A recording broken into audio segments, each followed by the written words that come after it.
Hello and welcome to this Week 12 EU Venue Showcase for the Echo Arena VRML. Today we'll be featuring Team Gravity versus Clockwork, Team Gravity versus Envy, Nameless versus Kronos. I'm Sputnik Cobra. I'm joined by my co-caster Locky11 and Palador, who will be joining me in the future cast during this stream, and Wonder T-Man on cameras. I hope everyone's doing well. How are you doing, Locky? I'm doing great today, Sputnik, and I'm looking forward to this first match in particular. I know both these teams having played both these teams already in the cycle, and Clockwork only, I believe, yesterday, but these teams are... Gravity is so powerful, and they got Lowrider as an addition now, and I know that Clockwork have lost a player recently, losing Emil, who was previously a member of Phantoms that played with Lowrider, but I'm interested to see what's going to happen with this, and I think it's going to be a great game here tonight. I couldn't agree more. So with that said, these teams are back in the tubes. They are ready for this gate to come down to start this matchup. The neutral joust about to begin, and the countdown is underway and done. And it's going to be won by Team Gravity, sending that down towards the bubble and out of the bubble. It's going to be picked up by Lowrider. Now Lowrider down to Lewis, and Lewis sending that back to Simon.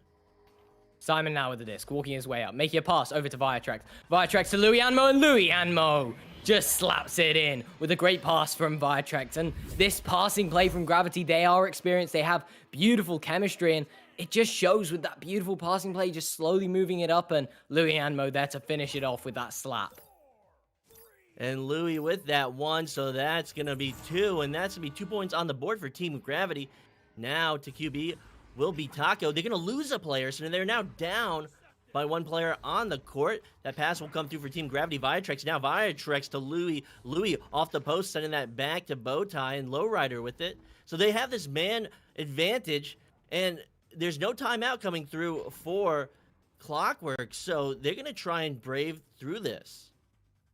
Yeah, they are just holding through, and also I'm noticing Dave Stan now playing for them, and Lowrider making a pass to Viatrex, cutting me off, and Louis making a duck, and just a slow slam dunk from Louis Anmo, just ducking or maybe even jumping Taco there, and obviously putting that one in. But yeah, Clockwork, maybe we're going to see a pause from there, but maybe they're just going to power on through this and keep playing with the 3v4. Much respect to them for continuing this match. Anyone would expect a timeout right now, but they're going to continue playing. So Taco's going to try and find that pass along the wall. It's going to be wide. It's going to be a turnover to Team Gravity. Louis is going to send that back to Viatrex. Viatrex is going to send another short pass in this half from Team Gravity, and that join will come through. So now Clockwork is at full strength. Yeah, and having said that, Simon does not care if they're at full strength or not, because that 18 MS from Simon, mail slot, beautiful play and a beautiful shot. Just leaving the goal open for a little too long, and Gravity will capitalize. Now 7 points up, but it is going to be a 4v4 now, so let's see if Clockwork can maybe come back and regain some points. They will now have the disc. Taco now passing it over to Okinut. Okinut taking his time, moving his way up, but he's going to make a long pass, maybe to Dave Stan, going a bit wide, and Simon recollecting. So now there's clear coming through. Actually, that pass to Viatrex at Bow. Viatrex looking for maybe a long shot opportunity, a clear, gonna go off the wall. That could be good, but this defense is already back in position, so Akinut will find it. Akinut now sending that one back through the tubes. This is a chance for Clockwork. They have to get down court, and it's gonna be denied. A slap out coming through on that contest for the disc. Gravity have these powerful stacks that we've always seen before, but having said that, it might be Louis Anmo going for the disc, but Baguette just there first and slapping that one into the top. It looks like it will be recollected by Viatrex, holding the back line there, and he will make a pass that's just going to go a bit wide, but still in the hands of Louis Anmo. Louis Anmo now making a pass over to Lowrider. Lowrider all the way up to Simon, and Simon pushing into the bubble, making another pass to Louis, and another pass to Simon, and a ding. That is so close and so unfortunate. What great 1-2ing from, I believe, Simon and Lowrider. But having said that, it is Simon with the disc again, making it clear. So that give and go was as good as they get, but maybe a little too casual there. They weren't able to get that into the goal, but they have this 7-point lead. They're slowing it down. Viatrex with possession. Viatrex up on the ceiling to Lowrider. Lowrider looking for an angle. Lowrider sending it to post. Louis trying to find Viatrex for that cut, but Viatrex will be stunned out. But you see their positioning so strong, able to get that rebound. That pass is going to be off target, and that's not a characteristic of Team Gravity. Yeah, they're making a lot of pass around bubble, but with that said, Lowrider with a 3-pointer turns around, hits the shot, and that one's in. And once again, Clockwork just not prepared for that one, not really expecting to not be recollecting the disc. And Lowrider, however, is prepared for that one, and he's going to hit the shot. Now 10 points up with 6 minutes on the clock. So that shot was a characteristic of Team Gravity. Lowrider recognizing that open goal, and he's going to send that one in. So now a 10-point lead to Team Gravity. They are doing so well, and this shot might be good off the backboard, and it's true. Lowrider with another 3. Lowrider, you hit your shots like crazy, back after back, and he's been hitting these non-stop. Every single time that man knows what he's doing, and he's clearly the ace when it comes to shooting. He's hitting them, and I've seen so many casts now with 3-pointers from Lowrider, but with that said, Taco making a pass, but it's just going to go a bit wide off Baguette. Dave Stand, however, recollecting. Dave Stand now over to Okinut. Okinut walking his way into the bubble, making a pass to Dave Stand, but he's stunned out by that stack, but Baguette is there, recollecting and planting the disc into the goal. And that's exactly what Clockwork needs right now. They have to play physically. They have to fight for every possession, so Baguette will steal that disc back from this defense, find that angle from behind the goal, and they'll stop this scoreless streak in the first round. But still, that's an 11-point deficit, Lockie.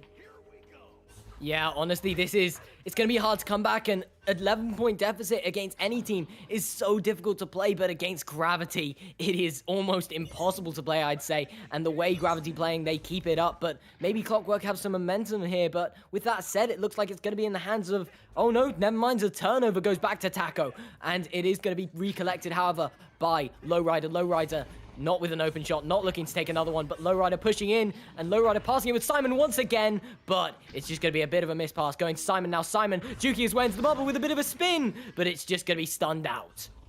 That back and forth passing as they advance towards the bubble of Clockwork was flawless right up until that last one. But this defense starting to find a rhythm against Team Gravity. That stop coming through, that interception, but they can't get it out of their backcourt. That backstack coming through, they need that possession. They're going to send it through. Is that pass good? It is good. Dave Stan is not going to make it. Then they needed that one. Yeah, they really need to get every opportunity here nailed down. If Gravity let up for just a moment, but they're not going to let up on their shots. Louis going for the shot, just missing actually, and Simon with the disc. Simon over to Lowrider. Lowrider making it past to Louis, and Louis just juking around on the backboard, and it's in. I've seen Louis Anmo on the backboard time and time again, and once that man gets there, you can pretty much give up because he's going to put that one in almost every time.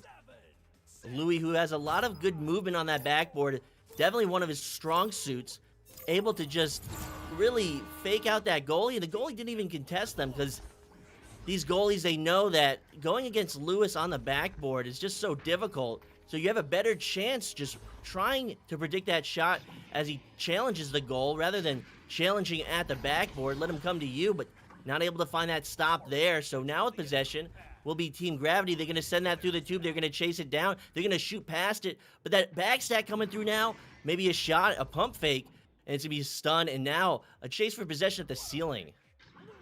And it's a long clear that does look good, but it is nearly recollected by Lowrider and Simon. And one thing we know is that Louis Anmo and Simon are one of the best stacks in EU, but it looks like Louis now with a shot attempt. Dave Stan just saving it, and Lowrider picking it back up. Lowrider now taking his time, making a pass over to Simon. And once again, the 1-2ing from Lowrider and Simon, but it is just going to go a bit wide. Now Viatrax with the disc. Viatrax passing it back to Simon. Simon with the disc now. Simon over to the side at Lowrider. Lowrider walking it in, juking around. The goal's a little bit open for him there. And of course, Lowrider will hit that one.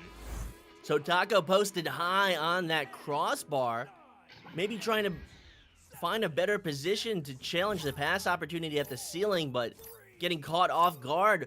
Open goal opportunity, or somewhat of an open goal opportunity for Team Gravity, and they're going to take that for 2 points. Their lead is extended now to 15 points. That's going to be another turnover. Actually, to be past that stack with possession is Dave Stan. Dave Stan under pressure, sending that one back line. Taco with it now. Taco is going to get stunned. So another offensive attempt from Clockwork is going to get shut down.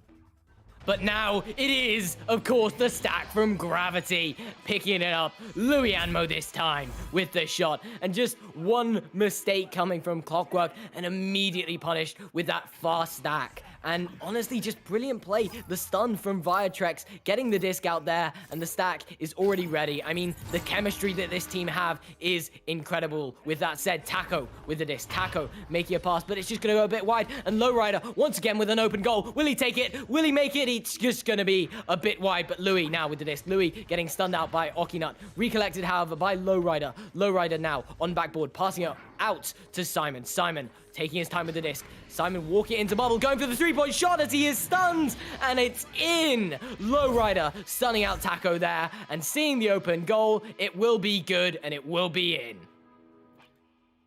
So we talk about the strength of Team Gravity time and time again. Venues and venues again. We see them so much, and they just eviscerate some teams. I hate to be so harsh, but they are just such a strong team. You talk about their chemistry, it's unrivaled. It sets the standard for what teams can be, and we see it every week. These teams see it every week, and they have to maintain some type of focus, some type of goal. And everyone wants to hand Team Gravity a loss. Everyone. But when are they going to do it, Lucky?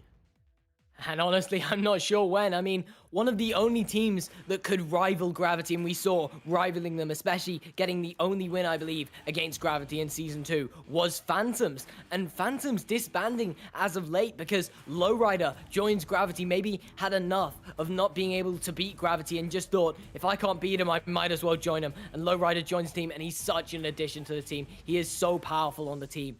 And honestly, Phantoms now not together anymore, and there's not much they can do to beat Gravity, and all the other teams were never really that close to those two. But now without Phantoms, I'm not sure we're going to see any losses maybe coming from this season. But I'd really, as you said, love to see Gravity lose one game. Just one. Well, let's hold our breath and hope for that day and that big upset that we all want to see. Now, it's going to be neutral joust. It's going to be won by Team Gravity, but it's going to be turned over in the backcourt of Clockwork. Clockwork going for this clear. That backside coming through. They have this open goal. They're going to sink it. 3 points on the board. Dave stand. So they're going to make a point. They're going to strike first. Clockwork with the 3.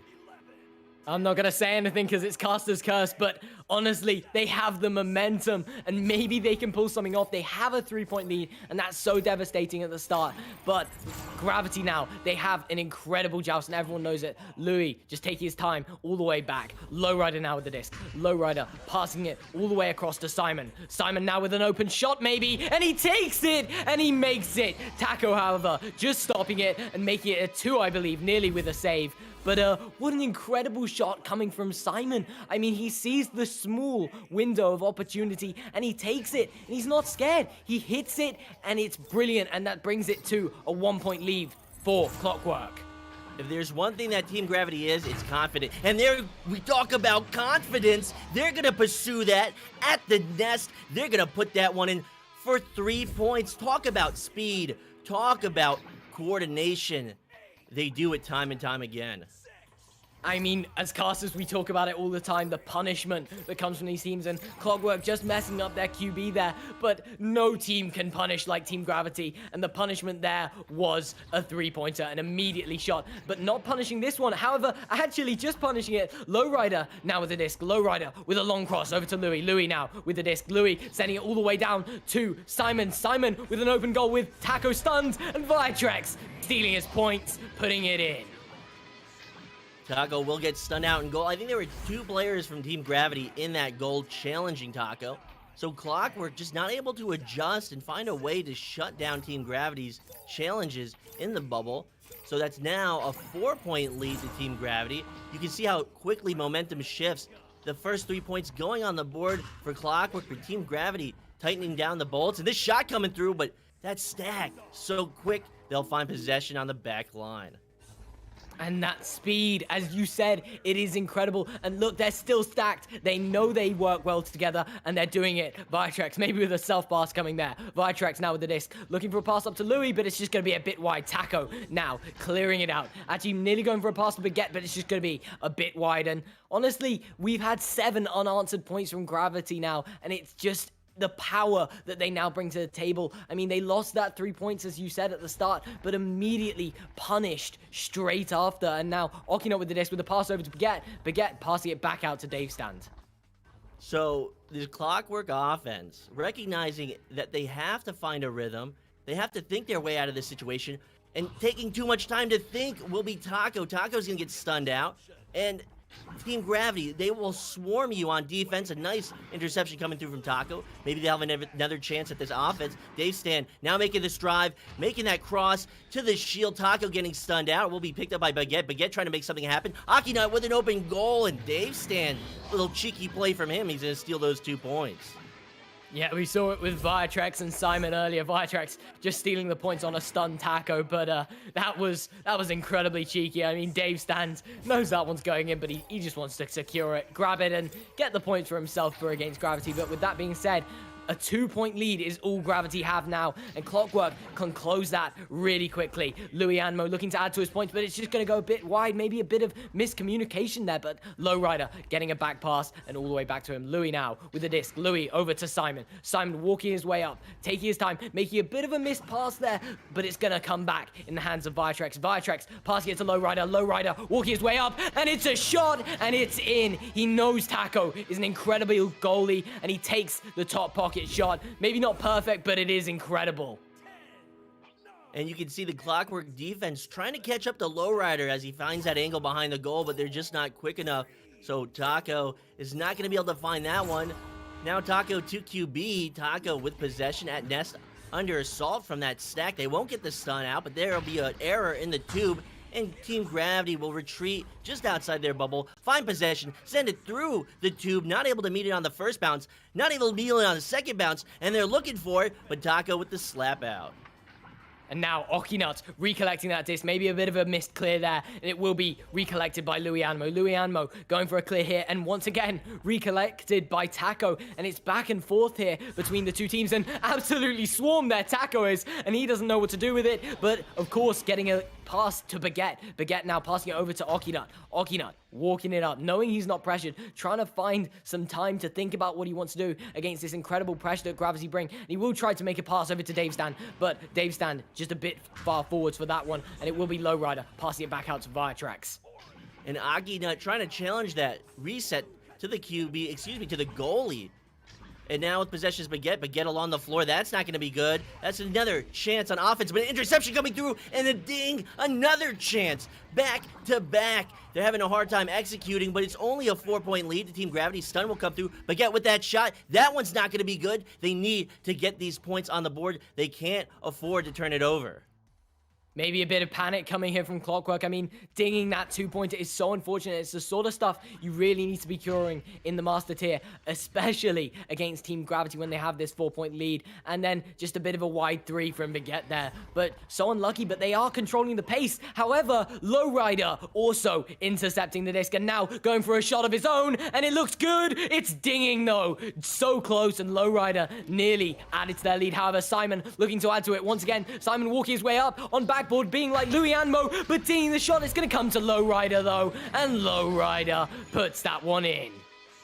Lowrider not taking any chances, not looking for any steez style with ease. I have to feel like I have to say that and define that. It's such a term that's, within Echo, but it's just a lot of really intricate plays and a lot of style from Simon. You see it also with Louis. And a stun out coming through in that tube, so Simon will have possession.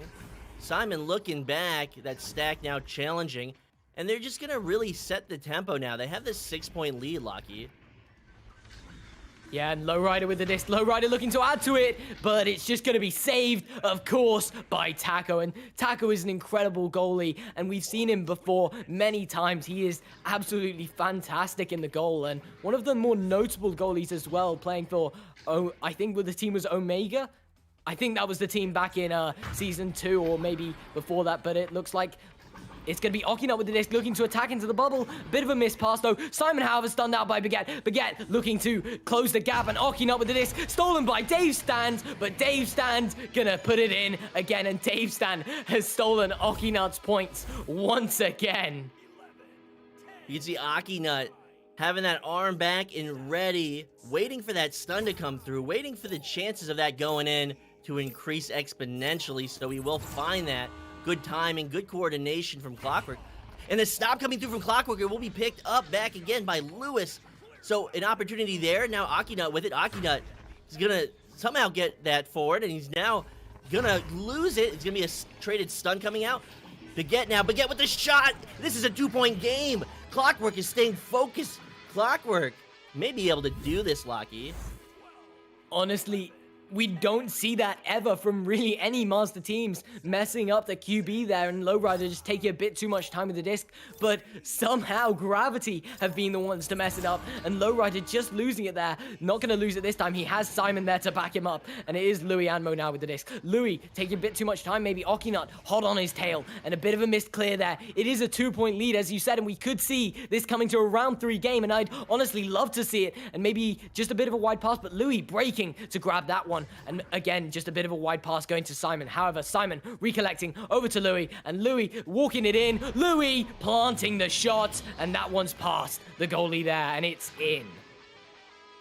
Team Gravity saying that they're not going to let these chances get higher for Clockwork. Now a 4-point game. I think we can all take a deep breath because this is going to be intense. 50 seconds on the clock. This is a chance for Clockwork.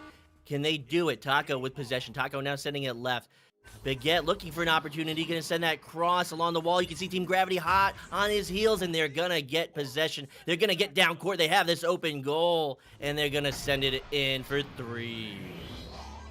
I mean, honestly, at that point, we expect that from Gravity. The immediate turnaround, and Simon just backing it out there so he can secure the 3, and Clockwork with just little bit of panic, maybe too much time on the disc and not enough options, not enough time to play with the speed of Gravity. And honestly, just it seems like that's going to be game with 11 seconds on the clock, and it might be maybe a few more points on the board from either team here, and it looks like Gravity looking to add to their lead, and Louis with the last shot, and it is just going to ding. Louis, however, going to sink it in for the 2 to bring it to 18-9. So Team Gravity will take this in 2 rounds. They will sweep Clockwork, but Clockwork putting up an impressive performance in the second round, able to challenge Team Gravity. So a good game to both teams. I can't wait to see what Clockwork can do in the future, and I can't wait to hear what Palador has to say on sidelines. Yeah, well, wow. I mean, Team Gravity doing what they do. It was a close game towards the end there, but the thing is, you know, Lockie mentioned it here. Team Gravity undefeated, and they will remain that way. They are now 19-0, and guess what? A little bit of history going back to season 2 of VR Master League. Team Gravity, you're talking these back-to-back championships all the way to the preseason, but season 2, it wasn't until the final day of the regular season that Team Gravity did lose their first match here in venues, actually, to the Phantoms. As Lockie mentioned earlier, they were 19-0, and they dropped that one to the Phantoms. Today, with this win, they will be 19-0 on the season. So how about that? Really closing it out here. We still have a few more weeks left in this cycle, but Team Gravity just trying to indeed keep doing what they've been doing and not concede any games towards the end here. You know, to this team and Clockwork, who otherwise they've been very successful as well. This will only be their second loss as a team on the season. Quite impressively, just the same. Coming in here to Master Division after the Cycle 2 Challenger Cups just a couple weeks ago, also in venues. So definitely a trial by fire for this Master team, but getting a taste of that Team Gravity medicine, which has been oh so sour for most teams here in Europe over the last few seasons. Now that said, we're going to stick here with Team Gravity because next up, we are going to have them facing off against Envy, and some big stories there because Envy has been on a big streak, winning 9 of their last 10 games. You want to know who their last loss was to? About a month ago, to Team Gravity. So with that, stay tuned, and we're going to be right back.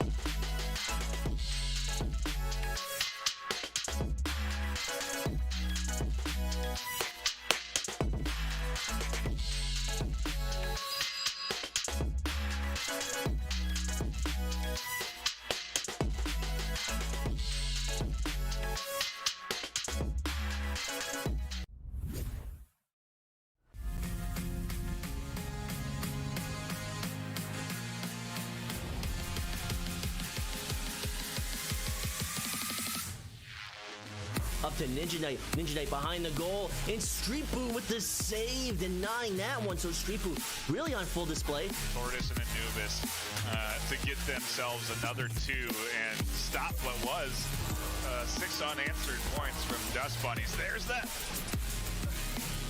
header, the 3-point header off the joust. Hey, 1 minute left. The thing is that there is still a lot of time for at least a goal. Some Ducks moved through that mid lane. That was risky as anything. That sent briskly down the lane. Cosmo claiming back the 2. Grumpy is going to stun out Franz. Tracks it down.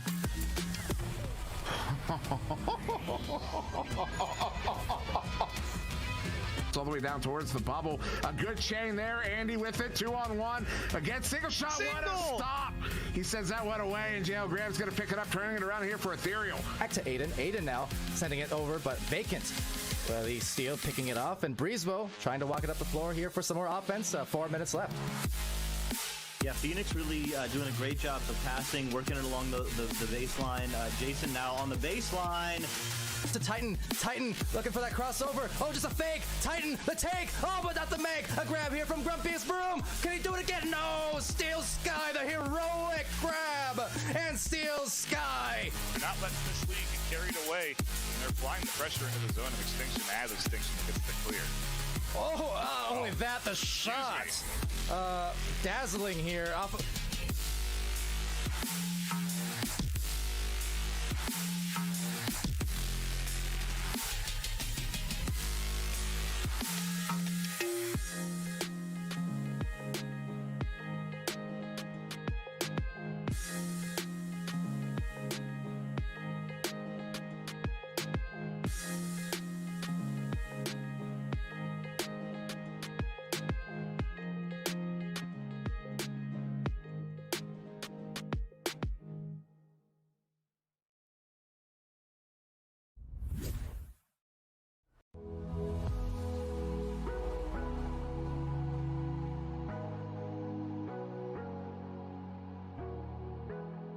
and dodging, juking, looking for the passing play perhaps, but unfortunately no one in the lane that Anubis was looking for. But with that, Ghost Duck trying to tap it off, and in the trap, Tuna Fish and Caesar contesting, but Caesar making a Caesar salad out of that, and oh my goodness, again, Caesar all the way from...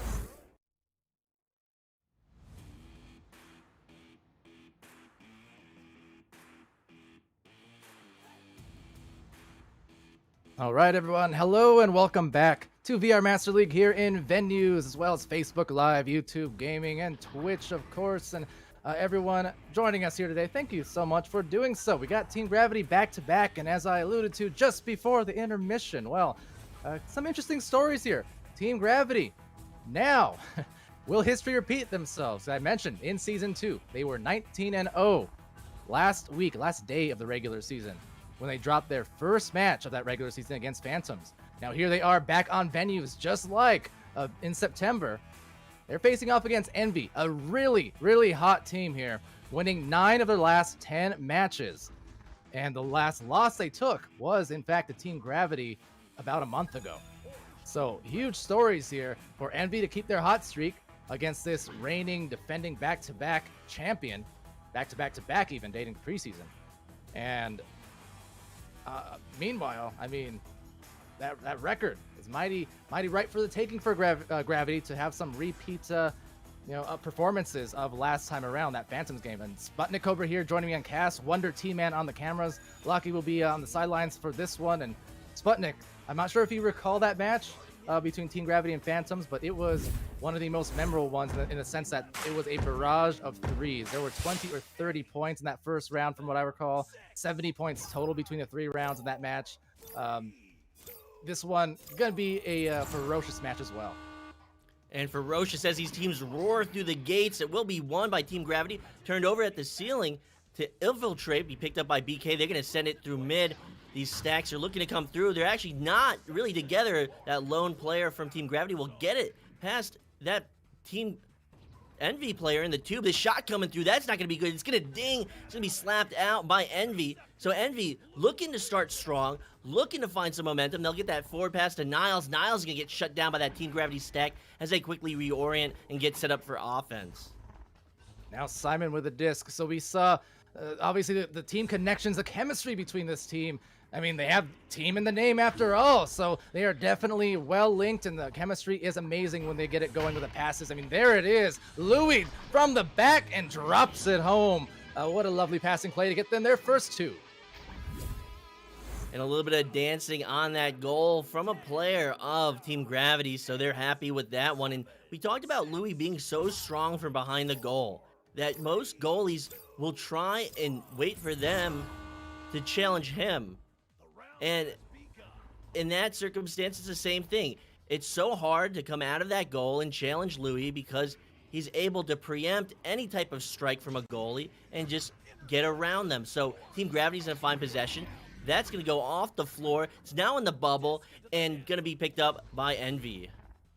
All right, Infiltrate now tries to send it to the tunnel. Has a couple players there, but unable to find them. So maybe a costly turnover, but no, recovering. BK, the clear, and already on the stacks now, all the way to the other end. It's going to be taken back by Louis, but slaps it over into the trap. Now a pair arriving there for Envy. Infiltrate, Stody coming away with it as well. Now Niles with a disc, but being stunned out and locking it down on the defense and trying to maybe rebound into a goal, but overshooting.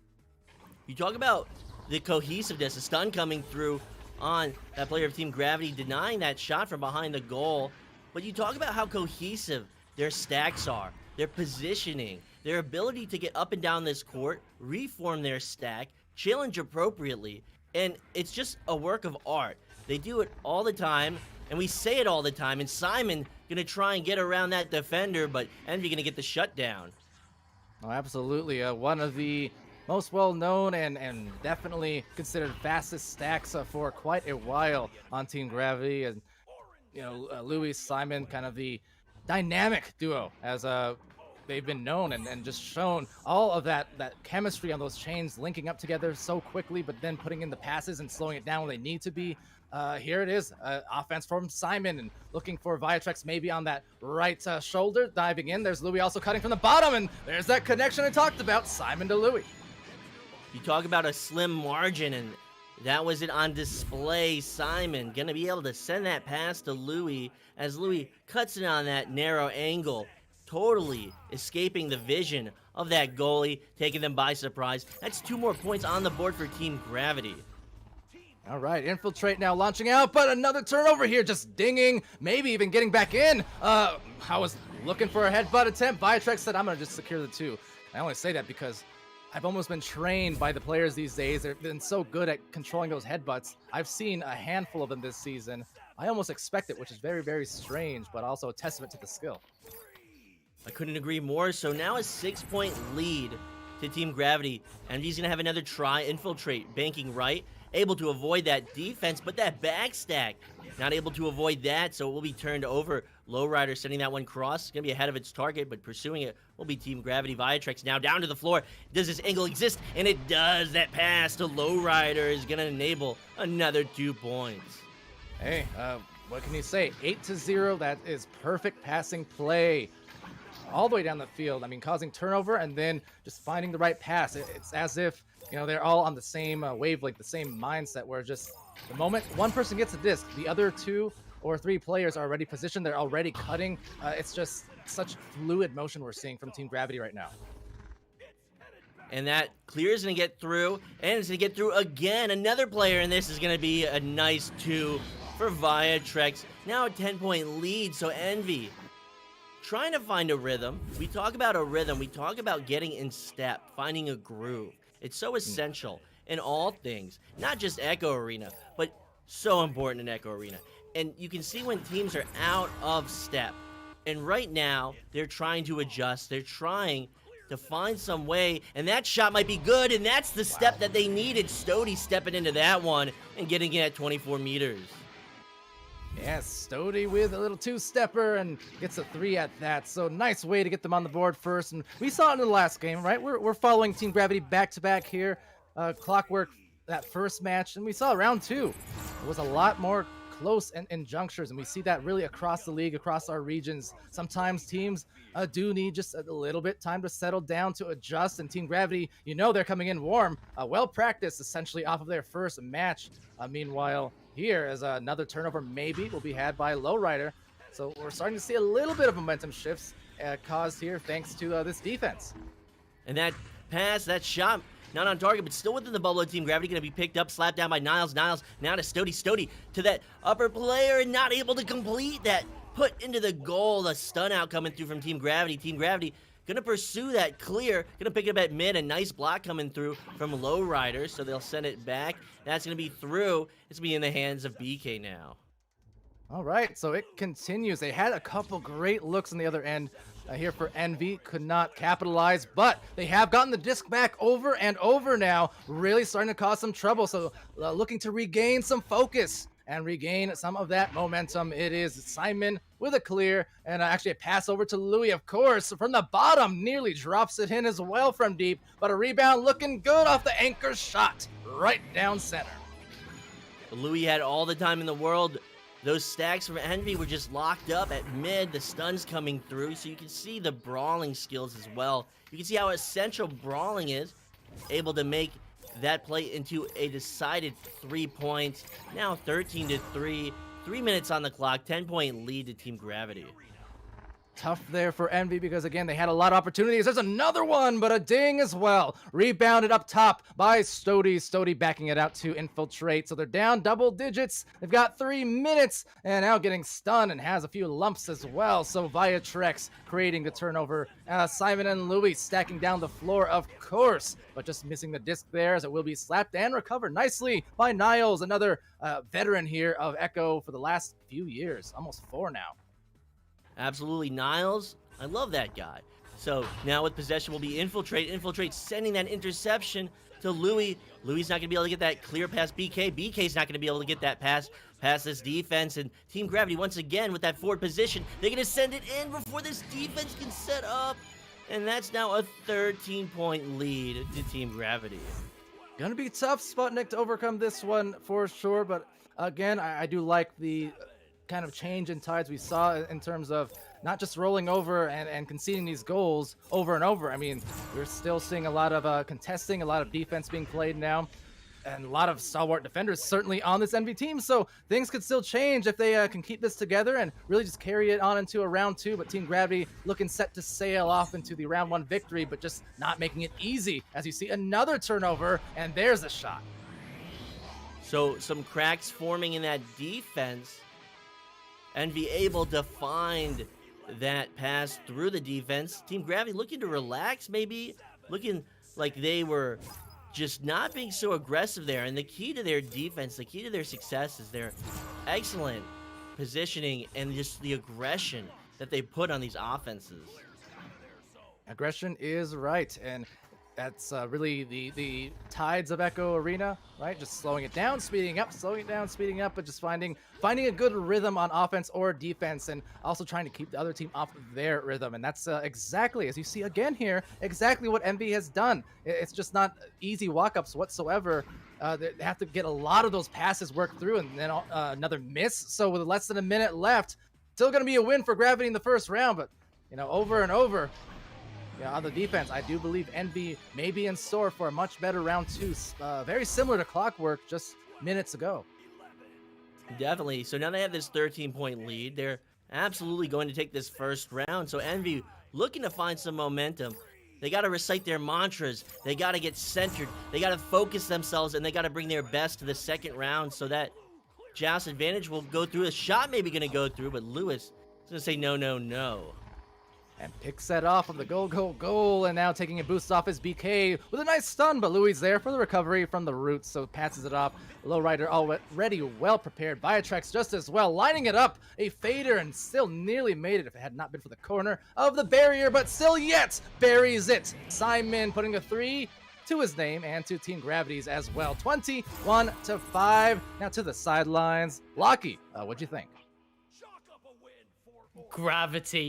Gravity do not just want to win their matches anymore. They want to be hammering it in and destroying almost every game. And honestly, the voting for this match, I had a look at it just now, and there's 116 votes for Gravity win to 3 votes towards Envy. And honestly, if we look at the past as well of these teams, and Gravity have taken it every time, and not just by a small amount, by a significant amount, but never by this much. I mean, that was truly decimating. I mean, 21-5 is not what you expect to see against any team, but from Gravity, I mean, it's kind of expected.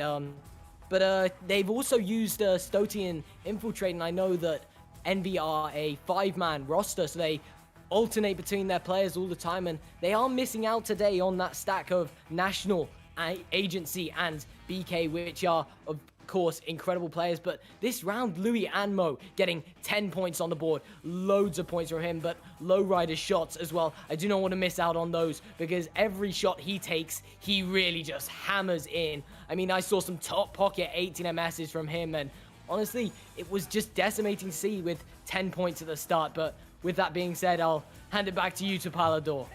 Oh, thank you so much, Lockie, for that. And yeah, Team Gravity continuing to rock and roll here. Want to give a quick shout out to our sponsors in HyperX, Asterion Products, Rebuff Reality, VRware.net, ProTube VR, VR Cover, and Fix Gaming. And we are fixed into the second round. The shot a little bit broke, so I guess need to fix that. But Sputnik joining me here on the cast, and back to you.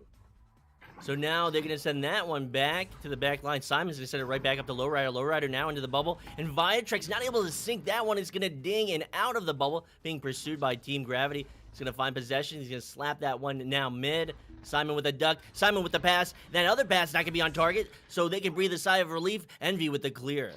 Oh, some uncharacteristic bounces they were seeing, but now a deep fling will just bounce off that backboard, or the barrier rather, as Simon recovers, boosting down the floor.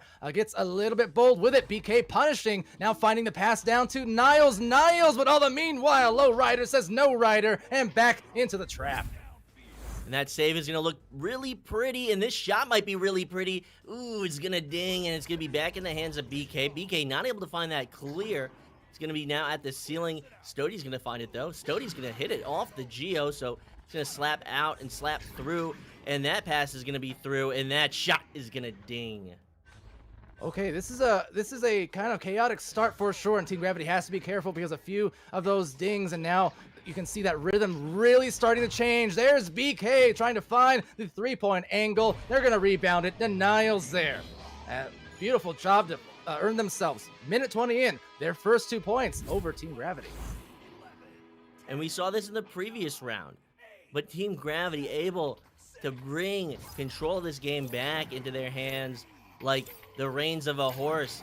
So they're just so good like that. We talk about this, and now we're going to see Team Gravity adjust. See Team Gravity brush the dirt off their shoulders and just really give it their all.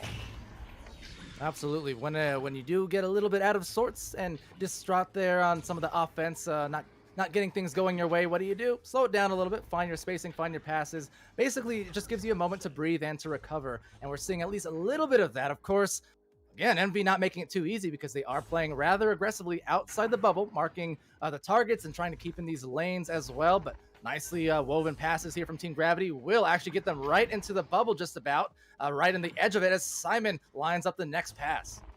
So that will be up and down and in from Viatrex. And up and away to tie it up here.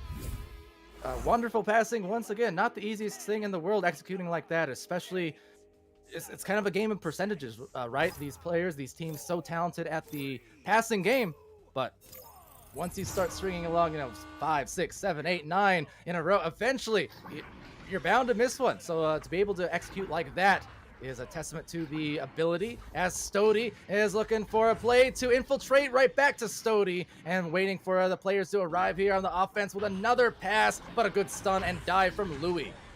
And Louis is going to find that one through mid at the lower portion. It's going to bounce off the back walls and be picked up by Simon, and Simon does it again in that bubble. 2 more points to Team Gravity. So now Team Gravity gaining some distance. Only 1 possession though, Palador.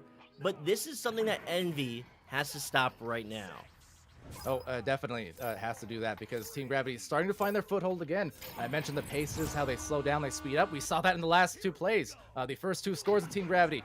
slow passing plays to make their first goal, and then an immediate punish fast play off the turnover into the boosted goal. So we're definitely seeing that rhythm being had here. Niles sending it down low to Stody and right back to BK. BK from the back way and up to the front, and they will tie it up again.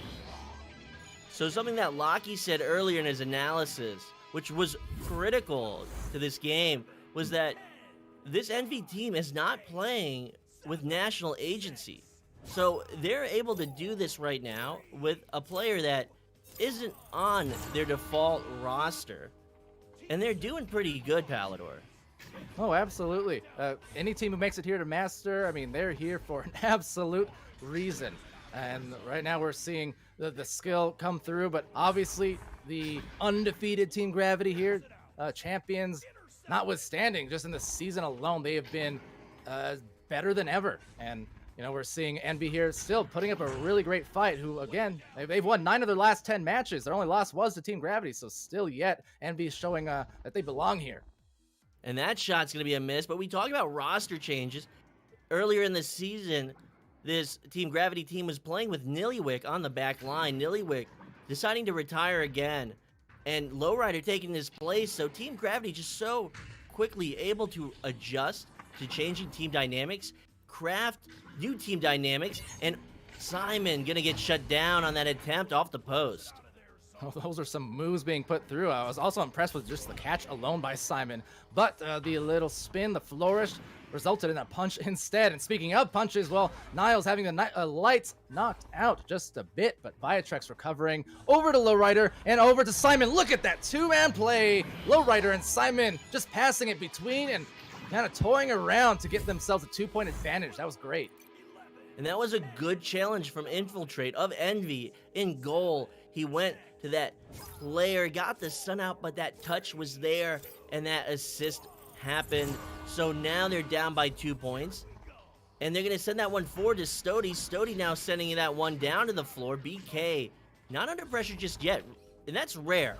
That's rare that this defense from Team Gravity gives you a second to breathe, so they're going to take it. They're not going to make that pass, though. Envy looking to collect it, and a slap out coming through, sailing through mid. And sailing straight through into the goal at that 67 deep. And wow, what a big shot to put them up by 5, Sputnik. I reacted a little bit when I saw that, but I was more incredulous than excited. What an excellent slap from Simon. Simon gonna push Wow.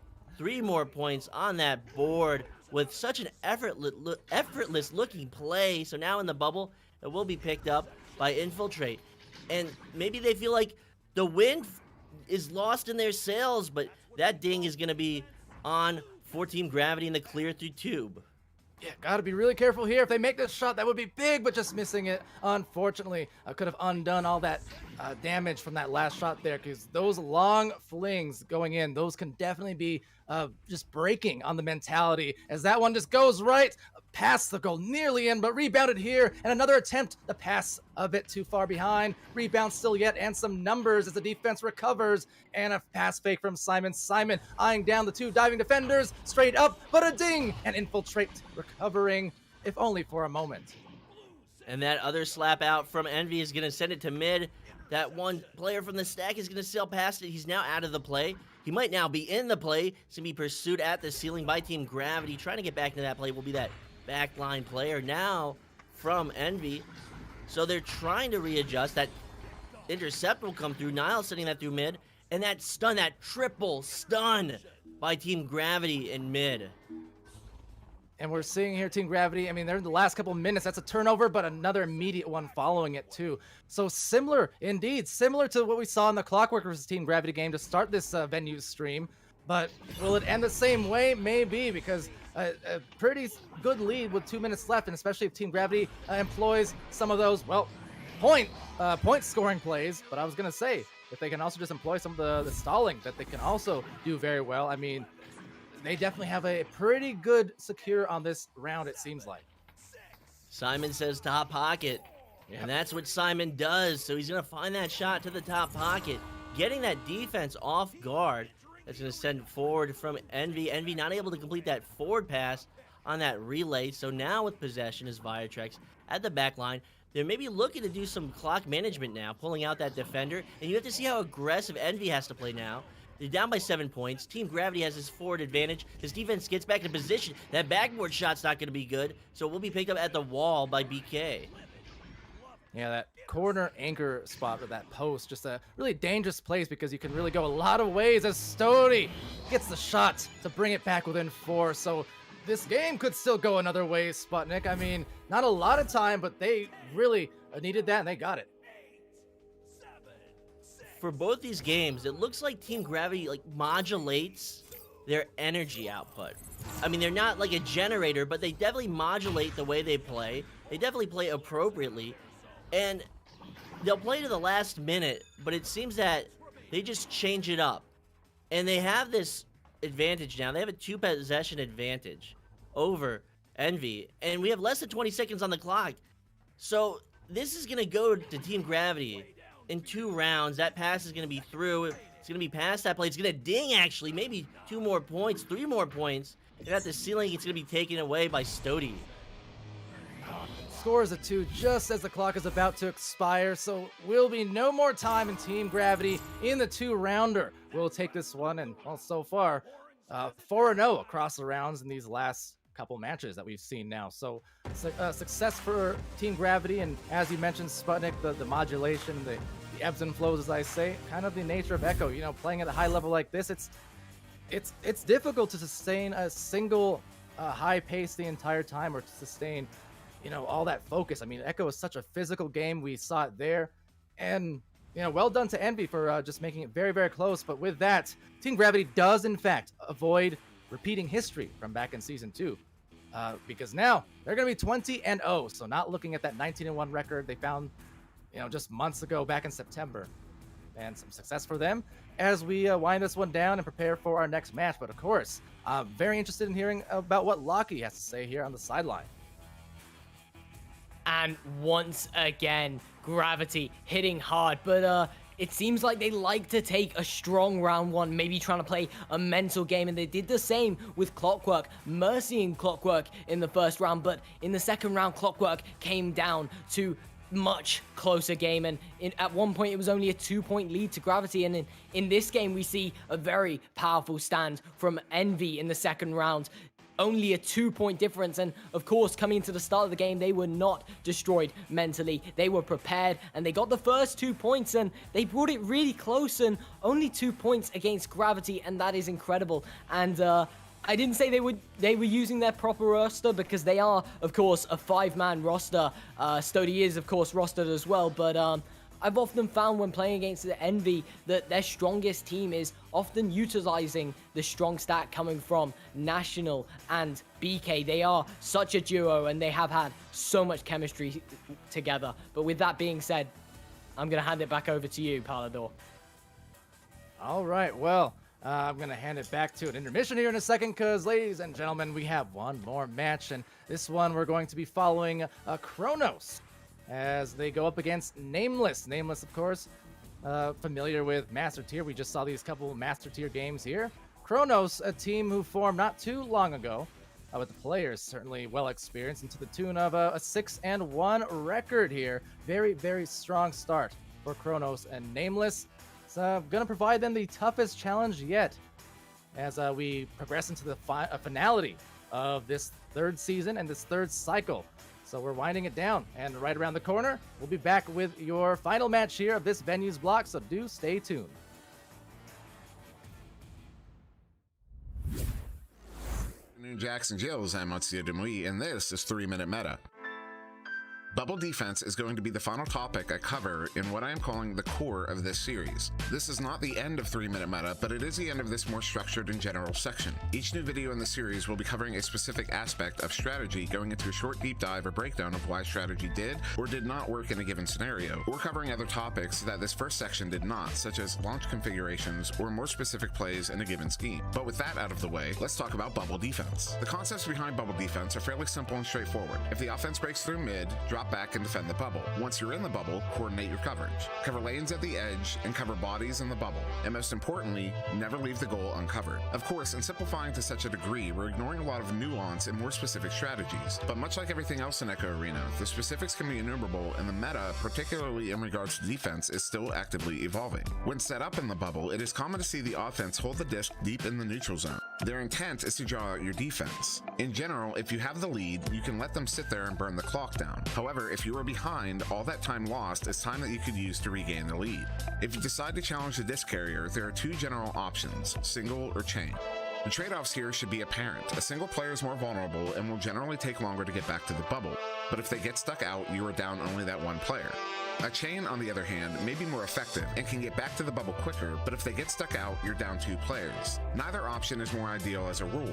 It ultimately comes down to which option your specific team is better at executing or which option your specific opponent is more vulnerable to. If the offense is setting up just outside the bubble, commit your defenders to covering their shot lanes. In general, don't leave the bubble to cover the player, but rather stay inside the bubble while keeping your body between that player and the goal. As the offense starts sending players into the bubble, these players should be called or assigned and covered man to man. Be mindful of stunning here, as a poorly timed stun on your part could end up as a well-timed invulnerability on their part. If coverage is solid, the disc carrier may opt to drive in instead of pass. If a defender is going to dive at the carrier, they should be diving in the pass lane to the player they were otherwise covering. Alternatively, if the goalie decides to dive, whether at a diving player or a loose disc, the nearest defender should immediately rotate into the goal to cover for the goalie. There are many specific coordination and coverage options while defending the bubble. However, the manner in which you assign players to coverage is less important than simply coordinating those assignments. As long as you take that first step in coordination, your specific tactics can evolve over time. So that's it for the core of 3-minute meta. It may or may not be a few weeks before the next part of the series continues, but it will return.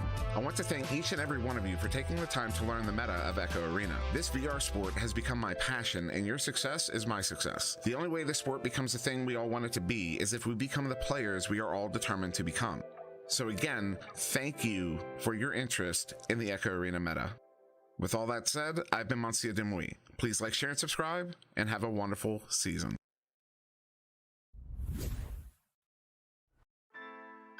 Good afternoon, Jacks and Jills. I'm Monsieur Demouy, and this is 3-Minute Meta. In this installment, we are going to cover resets. In the next couple videos, we will be going over neutral zone offense, but before we can do that, we need to touch on resets. A common synonym for reset is a back pass, but these are in fact two distinct things. A back pass is nothing more than the act of sending a pass to a teammate in the direction of your own goal. A reset, on the other hand, is a specific type of back pass with a specific purpose. When you send a reset to your backline,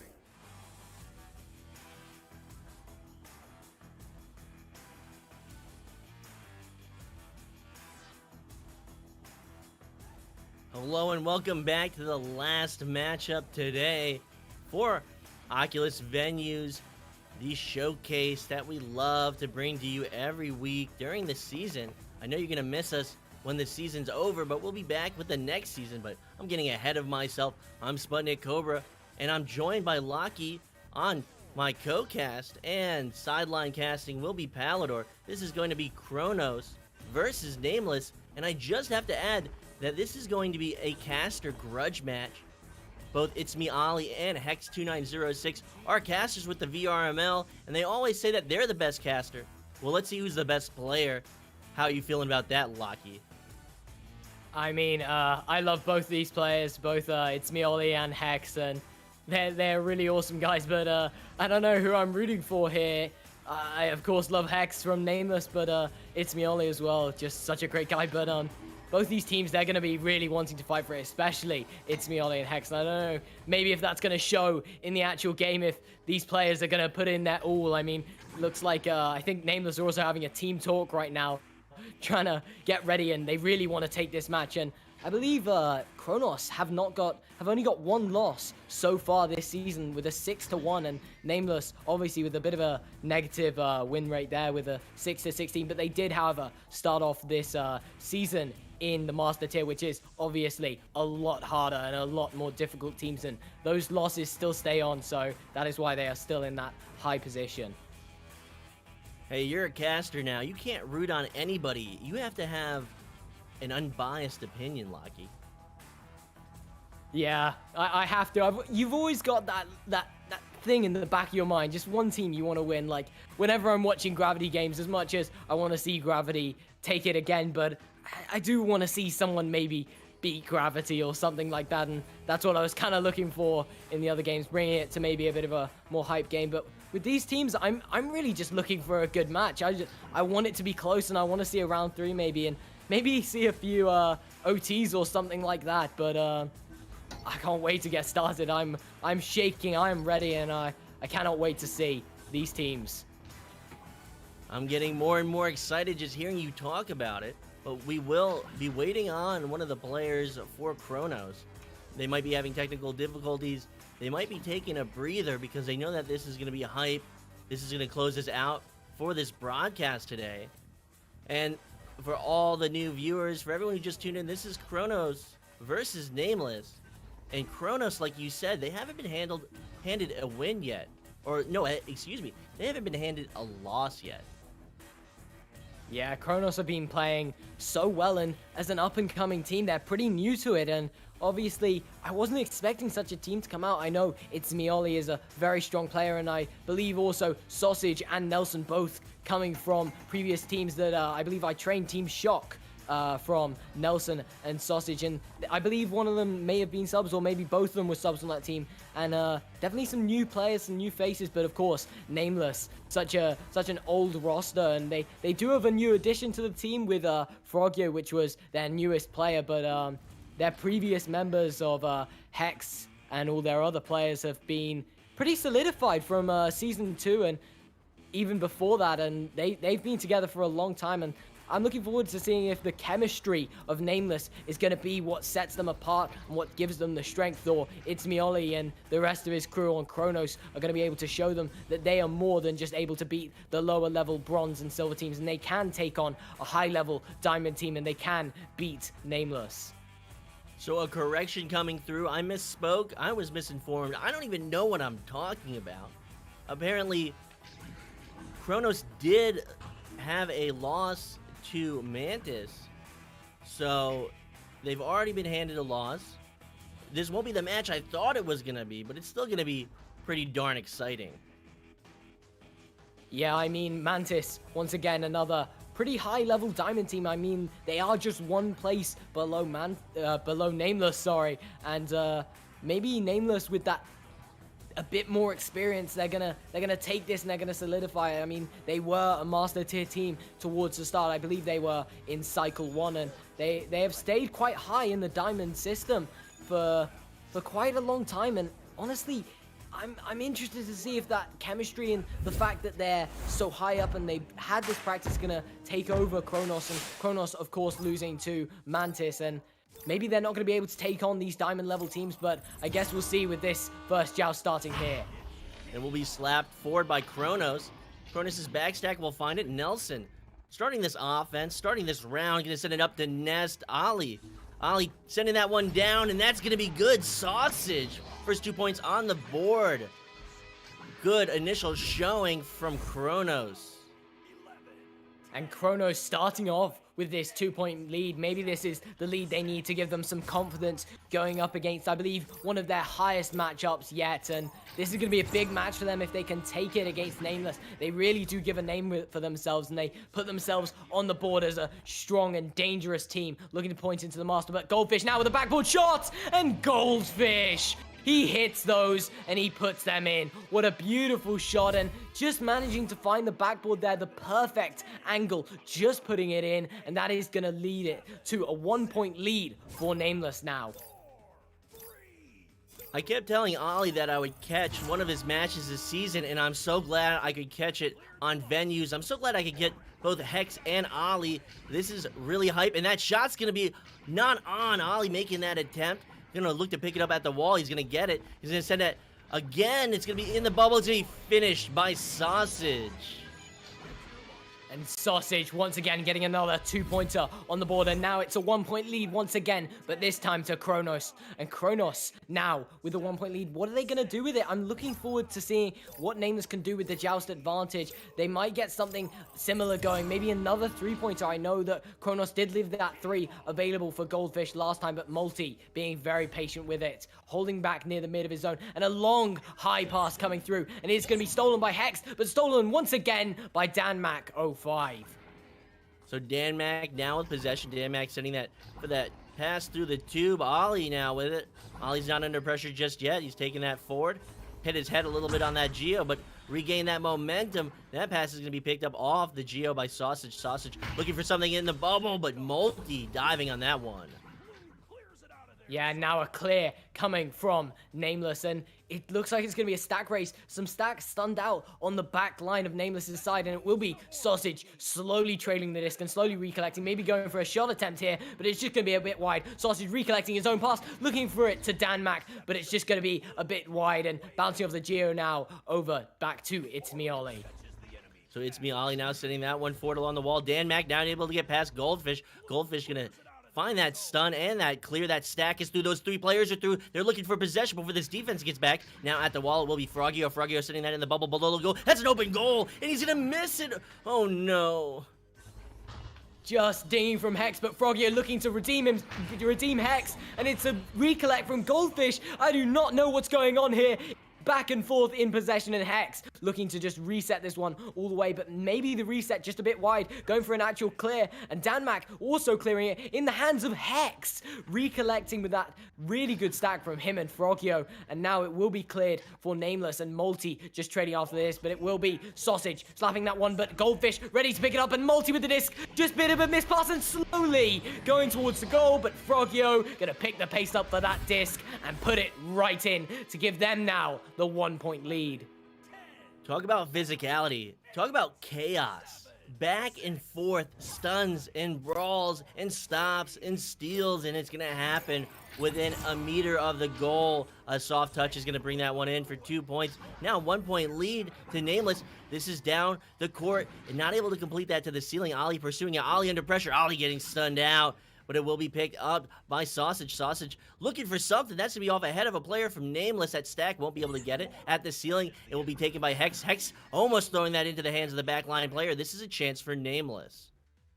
And it will be, however, recollected by Sausage with a nice fast stack with him and DanMac. Once recollected by Hex, but it's back and forth once again. Frogio now recollecting it. It's Multi once again recollecting it. Back and forth with possession. And we see these plays every now and then. It just transitions between hands. It is chaos, as you said, around the back, but Nelson now with it, looking to drive into the bubble. DanMac with a 0 angle, he takes the shot, but it's just going to be dinging. Those shots are the hardest to make, and it is just, of course, going to be dinging off the side. Now, going back out into the hands of Sausage.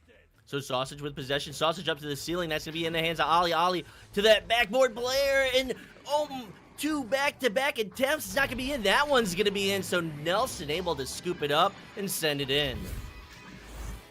Yeah, and honestly, this is back and back and back to forth, and honestly, now Kronos with the 1-point lead, Nameless with it at first, and then Kronos, of course, with it first, and it's honestly back and forth. These teams are just, I love 1-point lead games, and especially when it's this close with 2-pointers coming from both sides constantly. With that being said, a bit of a wide pass from the side of Nameless will be recollected by Nelson. Nelson now looking to add some more points to the board, and maybe push that lead a bit more than just 1 point, and now a reset coming through just a bit wide, and it will be Sausage recollecting. Sausage looking for the shot, but Hex, you are incredible in goal. He saves that one, protecting it, and of course they're looking for the stack now, looking to add to their points. Frogio with the 3, and it is good.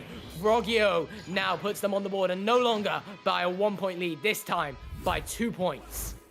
So they have a lot more room for a buffer.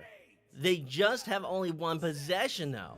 This is 4 minutes on the clock, Lockie. This is back and forth. The tempo for this game is high. It's intense. Now to QB will be Nelson. Nelson making an error, retreating back to the bubble, looking for possession. You can see that Nameless stack. Han on his heels. They're going to get the stun. They have this advantage. They're going to lose another stun coming through. Multi being disabled, and it's going to trade hands. Now Ollie looking for this long shot. That's going to be high, and Goldfish now with it. Goldfish clearing it all the way into the top. It will go all the way through. It might be a stack from Nameless, but of course they're stunned out. And it looks like the stack from Kronos getting to this. Nelson now with it. Nelson just moving his way up with that stack available. And they will go for a dribble here, I believe. Danmac and Nelson recollecting this, but Hex and Frogyo just a bit of a faster stack, just a bit more prepared. Maybe a shot coming through, but it's going to be intercepted by Frogyo. So we'll be at the ceiling. We'll be picked up by Multi. Multi's going to lose it on that stun.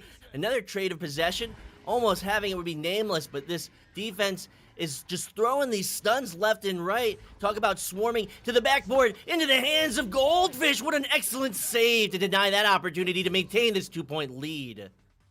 And these saves are just incredible from the Nameless side. They are getting the disc back again and again, and going for the shot again is Multi, nearly adding to his lead. I mean, they get the saves, they push into the offense straight away, and their transition speed is incredible, and they are nearly almost every time taking a shot on goal, whether it be a 3-pointer, a 2-pointer, but they get the save, and they push in with utter aggression. Now, Nelson with a pass, just gonna go a bit wide, but recollected by Sausage. Sausage with the drive, and he brings it to 8-all. That is going to be 8-all, and the teams are tied now, and I'm looking forward to this. We have 2 minutes 30 seconds on the clock with a tied game. You're looking forward to this. I'm on the edge of my seat. I'm about to fall out of it. 2 minutes on the clock, tied up in this first round. Nameless versus Kronos. It's going to be Nameless to QB.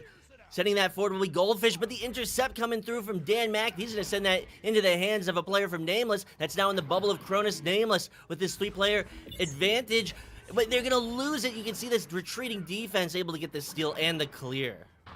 And same here, I am also on the edge of my seat. I mean, they keep getting these drives into bubble, but it keeps getting saved or stopped, but that one's not gonna be saved.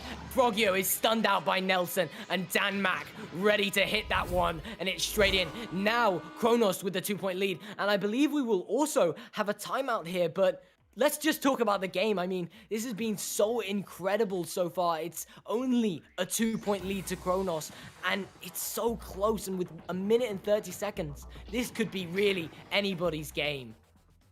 Let's talk about the game. I thought we were going to talk about my day, but now that timeout's going to be off. So we're going to be resuming play. 90 seconds on the clock. Joust advantage to Nameless. They're down by 2 points. This is anyone's game. This is anyone's first round. This could go to 3 rounds. We could see an overtime. We could see anything. So Multi now with possession. Multi sending that left. It's going to be along the wall. It's going to be missed. So that stack from Kronos is going to pounce, and they're going to send that now down court. I must say, this is not what I expected from these teams. I thought Nameless would come out with much stronger advantage, but Hex not ready for that one. But it is going to be saved by Multi, and Danmac now with it. Once again, driving into the bubble, and Frodo now showing he can also get some save. And a pass out to Goldfish. Let's see this transition once again straight into offense, but Sausage denying it, going for a boob shot, and it looks good, and it is good. And that is a 5-point lead to Team Kronos. And that must have been painful for Nameless to watch. That looked so good. Sausage with that boob shot, that ceiling shot, finding that 45-degree angle. Able to put 3 on the board. So this first round is going to Kronos. Only time will tell how this is going to play out. Yeah, this will be into the second round, and Kronos will take the game, of course, and Sausage looking to add to that lead, and Sausage once again hitting that shot, and that will put it to 16-8. And less than a minute ago, almost, it was a 2-point lead to Kronos, but Sausage with 2 beautiful 3-pointers, and he has just increased their lead by 8 points. So with that exciting first round, I'm excited for this analysis by Palador. Yeah, what a round that is. You know, I always find myself saying that here in Master Division and in NA and EU, always exciting for sure, but the diamond matches this season have been where it's at in terms of you're seeing these teams just fight and claw their way to make it to the Master tier in these Challenger Cups that we have every 5 weeks. And the fight is continuing here in the final stretch of this season between these 2 teams. Now, Kronos, again, they've been on a roll themselves. 6-1 is their record. That match was just back and forth for the first, well, basically almost the whole match, as Lockie mentioned, until the very end there. But Sausage, who opened it up with the first couple goals in the round, ended the match with also those last couple goals, and they were huge ones at that. That boop shot with 45 seconds left or so, and then a back-to-back 3 right after that to put them up by 8 points was ridiculous. For Nameless's side, this is a team who was in the Master Division to start off this season, back in Cycle 1 in January, and it's just ridiculous. The defense they had, mainly in the beginning, dive defense was the name of the game. They were getting on a lot of great dives, and then the more that match went on, towards the end, we started seeing a lot of saves from everyone, regardless of what the stat screen says. There were, I mean, some of them might have counted as steals and what have you, but I mean, Froggia, Multi, Hex, Goldfish, all of them had these phenomenal grabs that were just so very clutch in that round and throughout the end. It's just, unfortunately, couldn't get the offense going after that. Another thing I observed too was the fact that, and towards the first half, maybe the first even 3/4 of the game, Nameless's stacks were quite a bit faster, and they were starting from further back behind. So they were starting, later. They were starting from further back in the arena compared to Kronos, and yet Nameless was winning a lot of those stacks and getting to the disc first. But then the closer and closer we got towards the latter portions of that round, we started seeing Kronos breaking up the stacks more, and we also started seeing Kronos just flat out winning those stacks more and winning the races. So a lot of adjustments kind of in the middle of that match being made to turn it into just an immensely entertaining one, as we do await the start of this second round here real soon.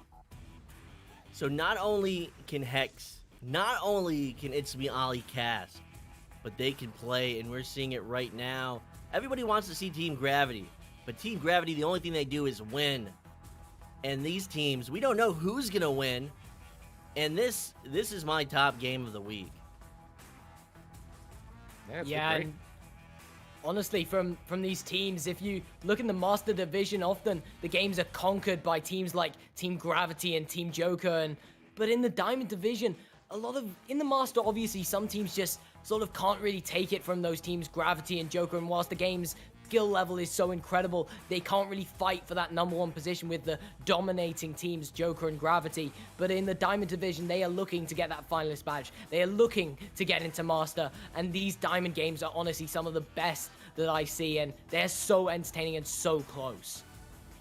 And truth be told, I didn't know Ollie was this good. I didn't give him the credit that he deserved. And do I feel bad? Do I feel bad often? No. Do I have a soul and emotions? No. I don't know. Yeah, Ballador coming through. But I do feel bad now. Ollie, a stellar player, just doing so well. And it's just an absolutely amazing spectacle to see. I just want to note, Sputnik, I casted Ollie in a match about a week and a half ago.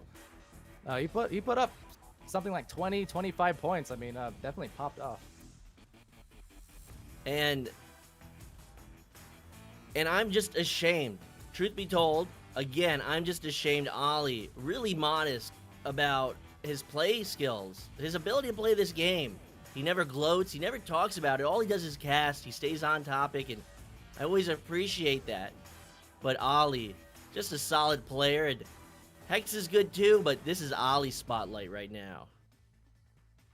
Yeah, I mean, we've seen Hex before. He has been in the Master Division of Cycle 1 of EU side here, but Hex now not taking the spotlight anymore, and It's Me Ollie really showing to everyone, especially me, how dangerous he is. I mean, he mentioned to me the other day, asking me if I saw his game, and he wanted me to rewatch it, and rewatch it I did, and he played incredible, and so did his team. And honestly, I'm gonna be honest here, I wasn't expecting too much from this team. I've seen them play for before, and I've never seen them get too high into it, but this team have proved me wrong. They have done so well, and we will be getting started, however, into this game, and I'm looking forward to seeing this round 2, and I'm hoping for a round 3 here.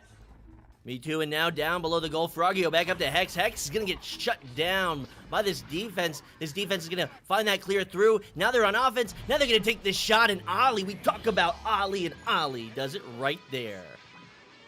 Ollie, we mentioned you. We told you you were insane, and guess what? You are. Look at that beautiful shot coming through from Ollie there. 3 points on the board, and that will put Kronos with a lead, and it will be Nameless with a joust advantage, and now Kronos with, I believe, 11 unanswered points here. They have really just taken on the power, and it looks like Nameless needs to get some points to the board, and Hex does as I ask. He puts some points to the board with that beautiful, surprising shot. The players of Kronos were back, but they were also unprepared for that incredible shot from Hex. Hex heard what we were saying telepathically. Somehow he channeled that energy and he responded in kind to Ollie's amazing shot. So an amazing shot from Hex. This is tied up in the second round. 2 beautiful threes. It's going to be missed by Sausage. Nameless going to be able to pick it up. Frogio now with it. Frogio not able to find maybe the angle they wanted. It's now going to go down to the floor. It's going to be picked up by DanMac. DanMac sending that clear through, and they're looking to find their stacks. It's not going to be in the hands of anybody. Someone's going to steal a boost. Someone's going to look to get it, and Multi going to come away with it. Frogio now with the disc, just taking his time, playing a much more patient game, and he is going to get their stacks ready, and he is going to go for an entire clear, and Hex trailing the disc, looking to get it, but Nelson is going to get the read on the bounce there, and he's going to get it first. Frogio once again coming away with the disc. Sausage, maybe with another long shot attempt here, but it's just going to be a bit high. So we'll bounce off that Geo. It's now at the floor. It will be a stun coming through on one of those players in Nameless, but Nameless will find possession. Nameless gonna lose it now. Sausage gonna find it. Sausage sending that up into the bubble. This is an attempt. It's gonna be stopped at the floor. It's gonna be taken back by DanMac. DanMac looking for an angle. DanMac's gonna send that into the hands of Multi. Multi's gonna lose it. So it's still an opportunity, but that's a little too high on that alley-oop.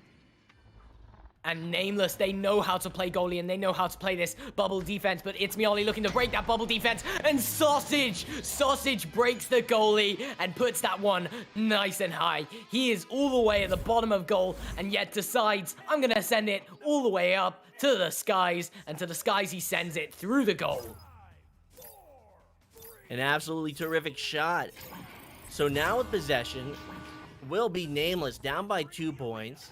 You can see that stack from Kronos just fly past. Kronos' back stack, though, is going to find that interception. They're going to send it through the tube. They're looking to find it down court. They're going to have it. But there comes Nameless. Nameless getting the stun. Getting past that player will be Nelson. Nelson looking to drive this offense forward. And making this attempt and getting will be DanMac. A little bit of a flourish there. A little bit of duck. And he's going to find the 2 points.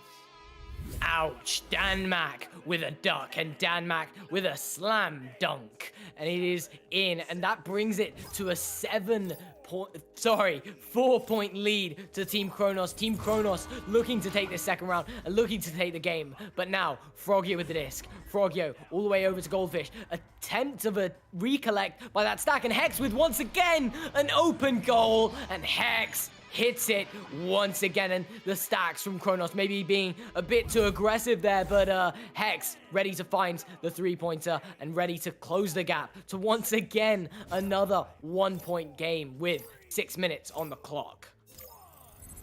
So 1-point advantage to Kronos. 6 minutes, like you said. I'm not even in my seat anymore. I'm sitting on my floor. I'm standing up. I don't know what to do with myself, but they're going to send that up to the ceiling. Ollie's going to send that right into the hands of Goldfish, and Goldfish is going to be able to get that out of the bubble. And I am shaking once again. Nameless with the save. Goldfish this time recollecting it, and a great shot from Ollie. Fast and powerful, but Goldfish is prepared for it, and Goldfish gonna deny that one. And Goldfish once again going for the clear, and it's recollected by the stack. Maybe going for the shot, but it is gonna be a pass up to Hex, and Hex, assisted by Frogio, gonna plant that one in, and that will give them the 1-point lead now. And once again, we're seeing a similar theme to the first round. Back and forth with these 1-point leads. Hex is now on full display. We were talking so highly of Ollie. Hex wants that spotlight, so it's shifting back and forth. We have to hire a second light guy, and he has to control these spotlights. Maybe we need 2 spotlights. Maybe we need more gear, but these players are doing so well right now. These teams are so even. So we'll be at the wall. We'll be picked up by Frogio. Frogio sending that through mid. This is a chance for Nameless once again, but whose stack will get to it. It's going to bounce around and trench. Quick reorient from this Kronos back stack. It's going to be through and now into the hands of Hex. Hex just slapping that one backwards into the hands of Multi now. Multi going for a long clear. It's going to go all the way down, and Frogio with an open goal. He takes the shot, but it's just going to be a bit wide. Now, not recollected by any stacks of Kronos, but Nelson getting a hand on it and a touch nearly over to DanMac, but Goldfish ready to recollect, getting a clear. bouncing off the Geo now, going all the way down, and maybe it's going to be recollected by a stack race here, and it looks like Nameless coming away with it. Frogio with the disc, Frogio on the backboard, juking around, and Frogio slam dunking the disc on a stunned Danmac from, I believe it was Multi that got that stun away, or maybe it was Hex, but either way, Frogio juking around, jumping and ducking like a frog, and putting that one in. And he's not taking any chances on that one. He missed that 3, decided, I'm not even going to throw this. I'm just going to place this into the goal. Does the twirl on the rim and places that one in. So now with possession will be Sausage. Kronos looking to put some points on the board. They're now down by 3, so we always talk about momentum and everything shifting. Echo Arena is just back and forth. It's like waves undulating in the ocean, but who will build to a tide? Who will keep this momentum and overpower the other team?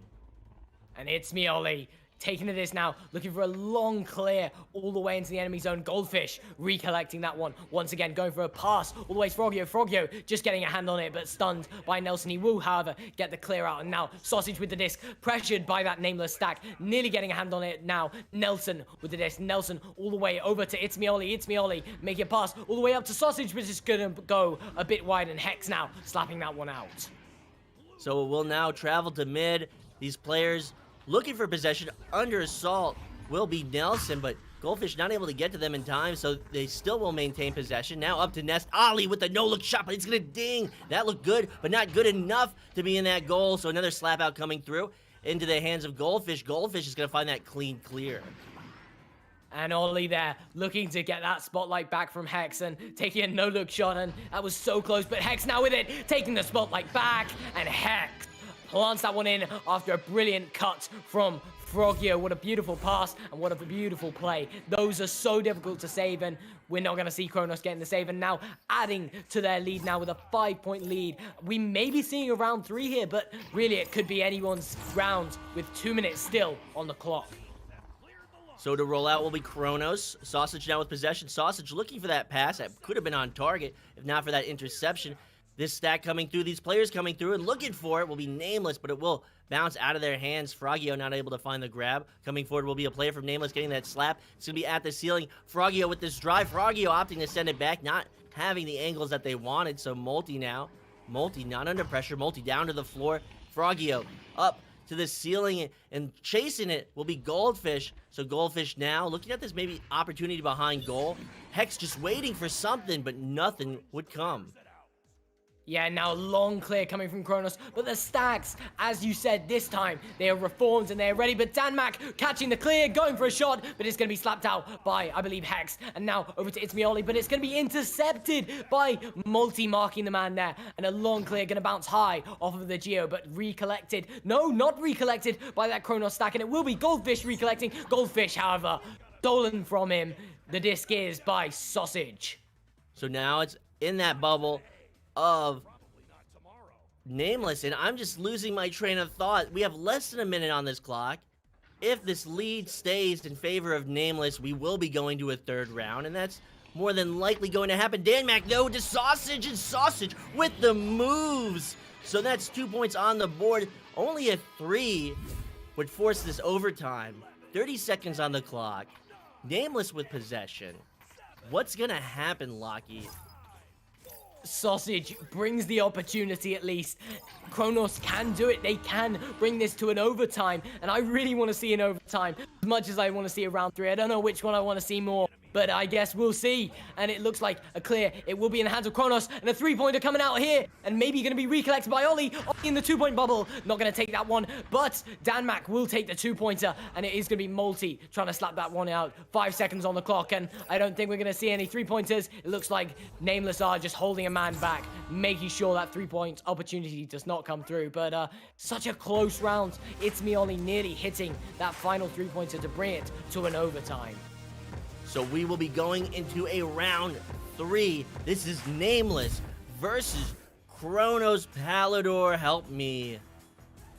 Oh, gladly. Well, all right, from the sidelines, I mean, that was as entertaining as anything. Got the best seat in the house, and wow, another close round and a round 3 coming along at that. Now, that round started with Ollie scoring a 3.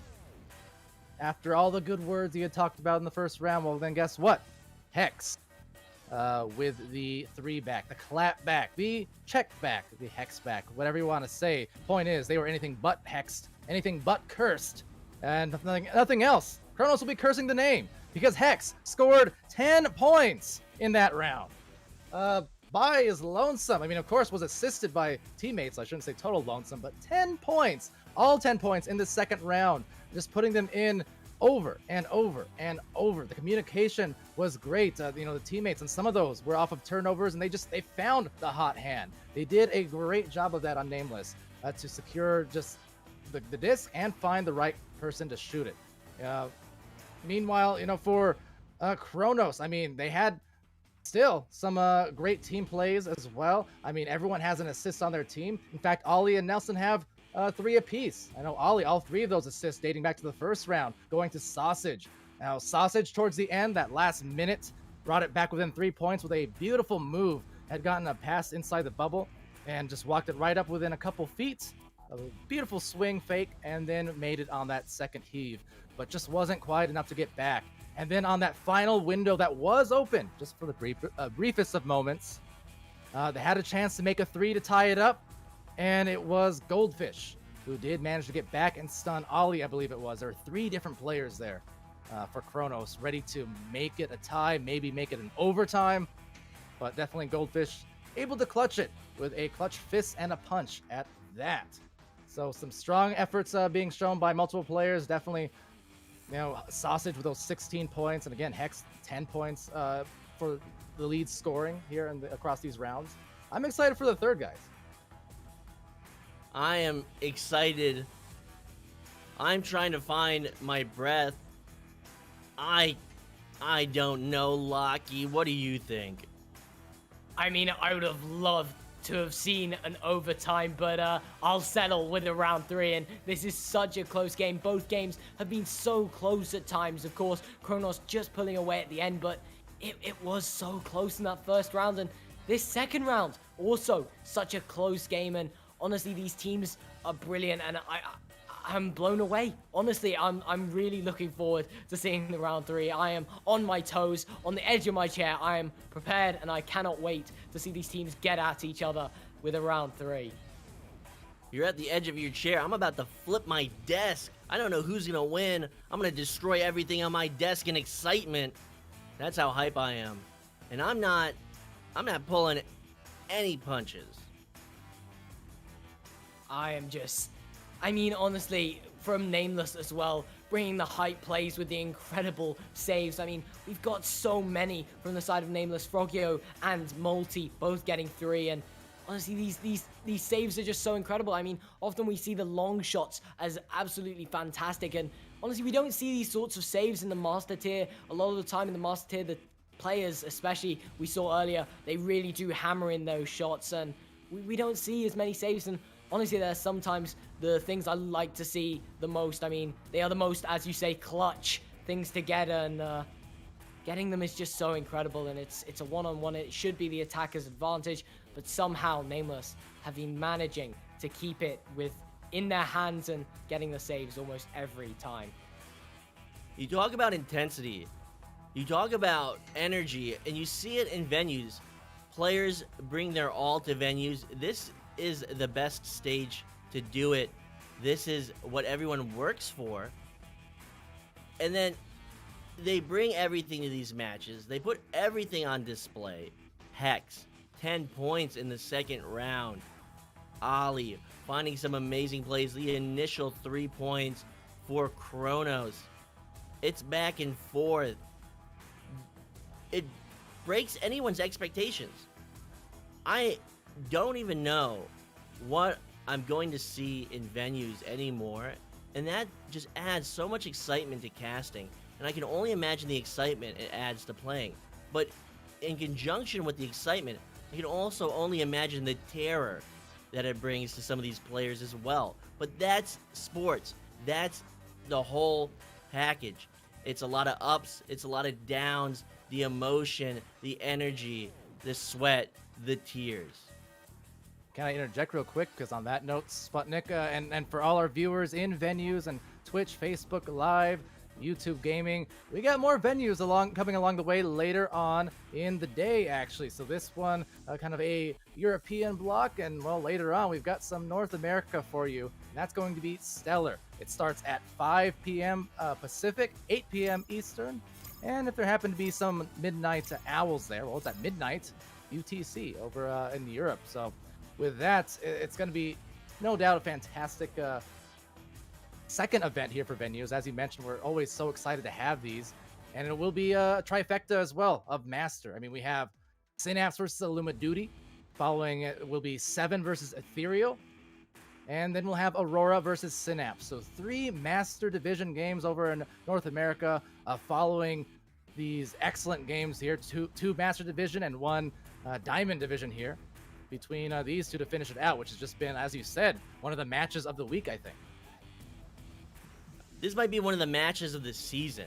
This is one of my favorite matches of all time. I'm going to remember this forever, and I'm going to look forward to more of these. I'm going to hype up this rivalry between Ollie and Hex. If it doesn't exist, I'm going to make it exist. If that's a good thing or a bad thing, I don't know, but I want to see it happen.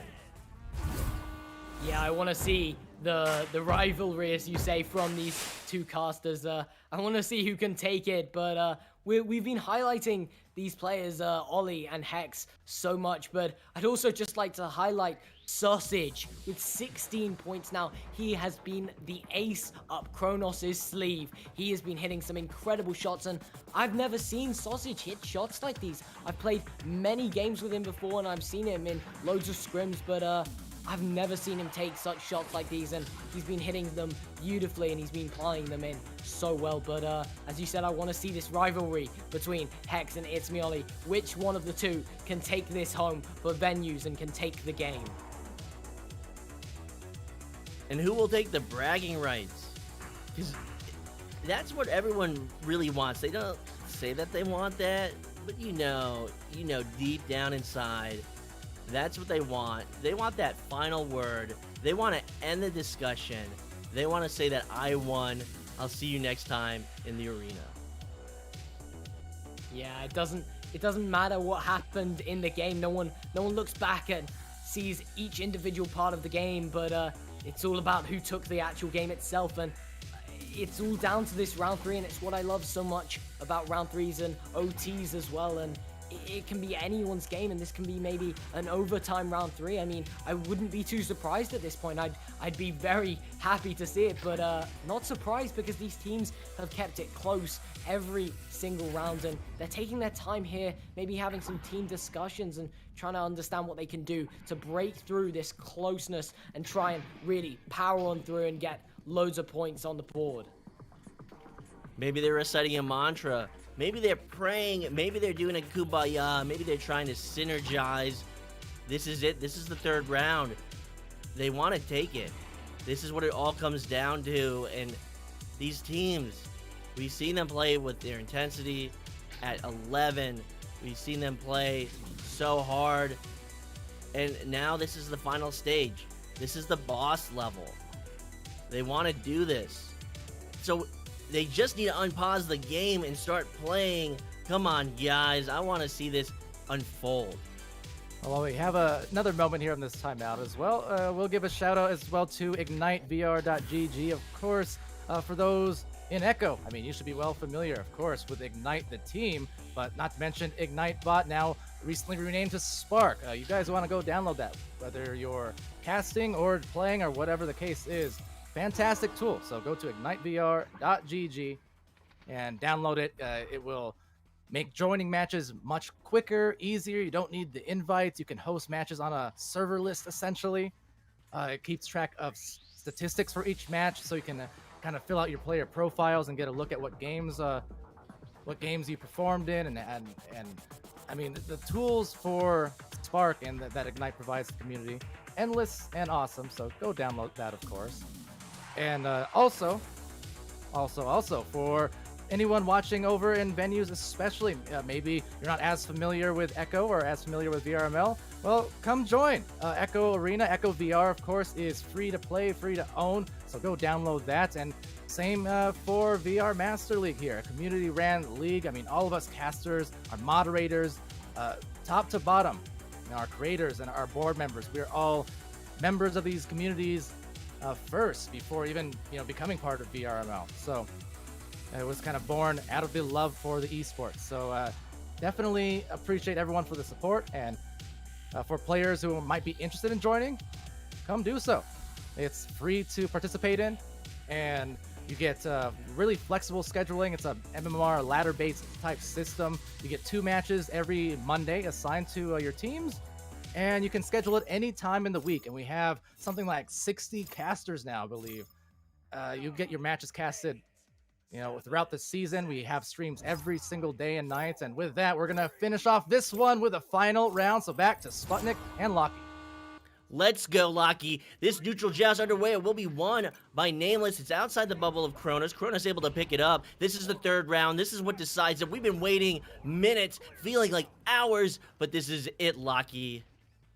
My arms are in the air. I'm ready to see this, and that's a turnover there. But they held the pause. They left us in suspense. They've been teasing us, making us wait for this round 3. And I'm more than on the edge of my chair now, as you said. And I cannot wait to see this with that. A slap going through all the way into the Kronos side and stolen by Multi. Multi now looking to recollect it. Multi does recollect it. He takes his time with the disc on the floor. Passes it over to Frogio. Frogio drives it towards goal. And Frogio gets that one past the goalie to start the game with 2 points on the board for Nameless. I don't even have a chair anymore. I threw it out the window. And Frogio throwing that one in the goal. First 2 points on the board to Nameless. Minute off the clock. We've been waiting. It's now. It's never. It's here. And with possession will be Nelson. Nelson setting that a little too far ahead. This is a turnover. Looking at an open goal. Setting it down. It's going to hit the Geo. Scrambling for possession at the floor is now Nameless. Outside the bubble of Kronos. Down to the floor. Hex looking for an angle. Hex going to send that forward. That's going to be below its target. And the clear coming through from Kronos. However, the stack of Frogio and Hex all the way back, but Danmac with the intercept, and Danmac with the 3-pointer. And are we going to see another 1-point lead game here with back-to-back? Because it so far is, and that's a great intercept from Danmac 05. A lot of lower level teams don't look for that. They just look for the stun on the player, but Danmac keeping his arms open and his arms flexible, ready to catch that one and plant it in for the 3-pointer. Excuse me, are you calling these teams low level? This isn't low level. This just isn't master. But these teams can make it to master. They just have to keep trying. Anyone can make it to master. Just takes a lot of work, a lot of effort, and great team play. And that stun coming through will be slapped out from Kronos. The backline player, Multi, won't be able to find it. So this is a chance. That's going to go down into the bubble of Nameless. Off the Geo, almost into the goal. Nameless now scrambling along the wall to find it. If I dare call these teams low level, I am disappointed in myself, because Danmac proving me wrong there and absolutely hammers that one in past Multi, who I believe got Chicago there, and that is a 3-point lead to Kronos. So not able to find that save. It will go into the goal. Multi will steal those 2 points off the stat board for that player of Kronos. It will now be in the hands of Multi. Multi has some time. He sees that stack ahead. He's going to send that short into ceiling. That pass is going to be behind its target, but with enough time, Hex will be able to collect it. Hex now bringing that up along the wall, has an opportunity at ceiling, has an opportunity at floor, and he's biding his time. He's going to send that down to the floor, and a nice dive from Nelson.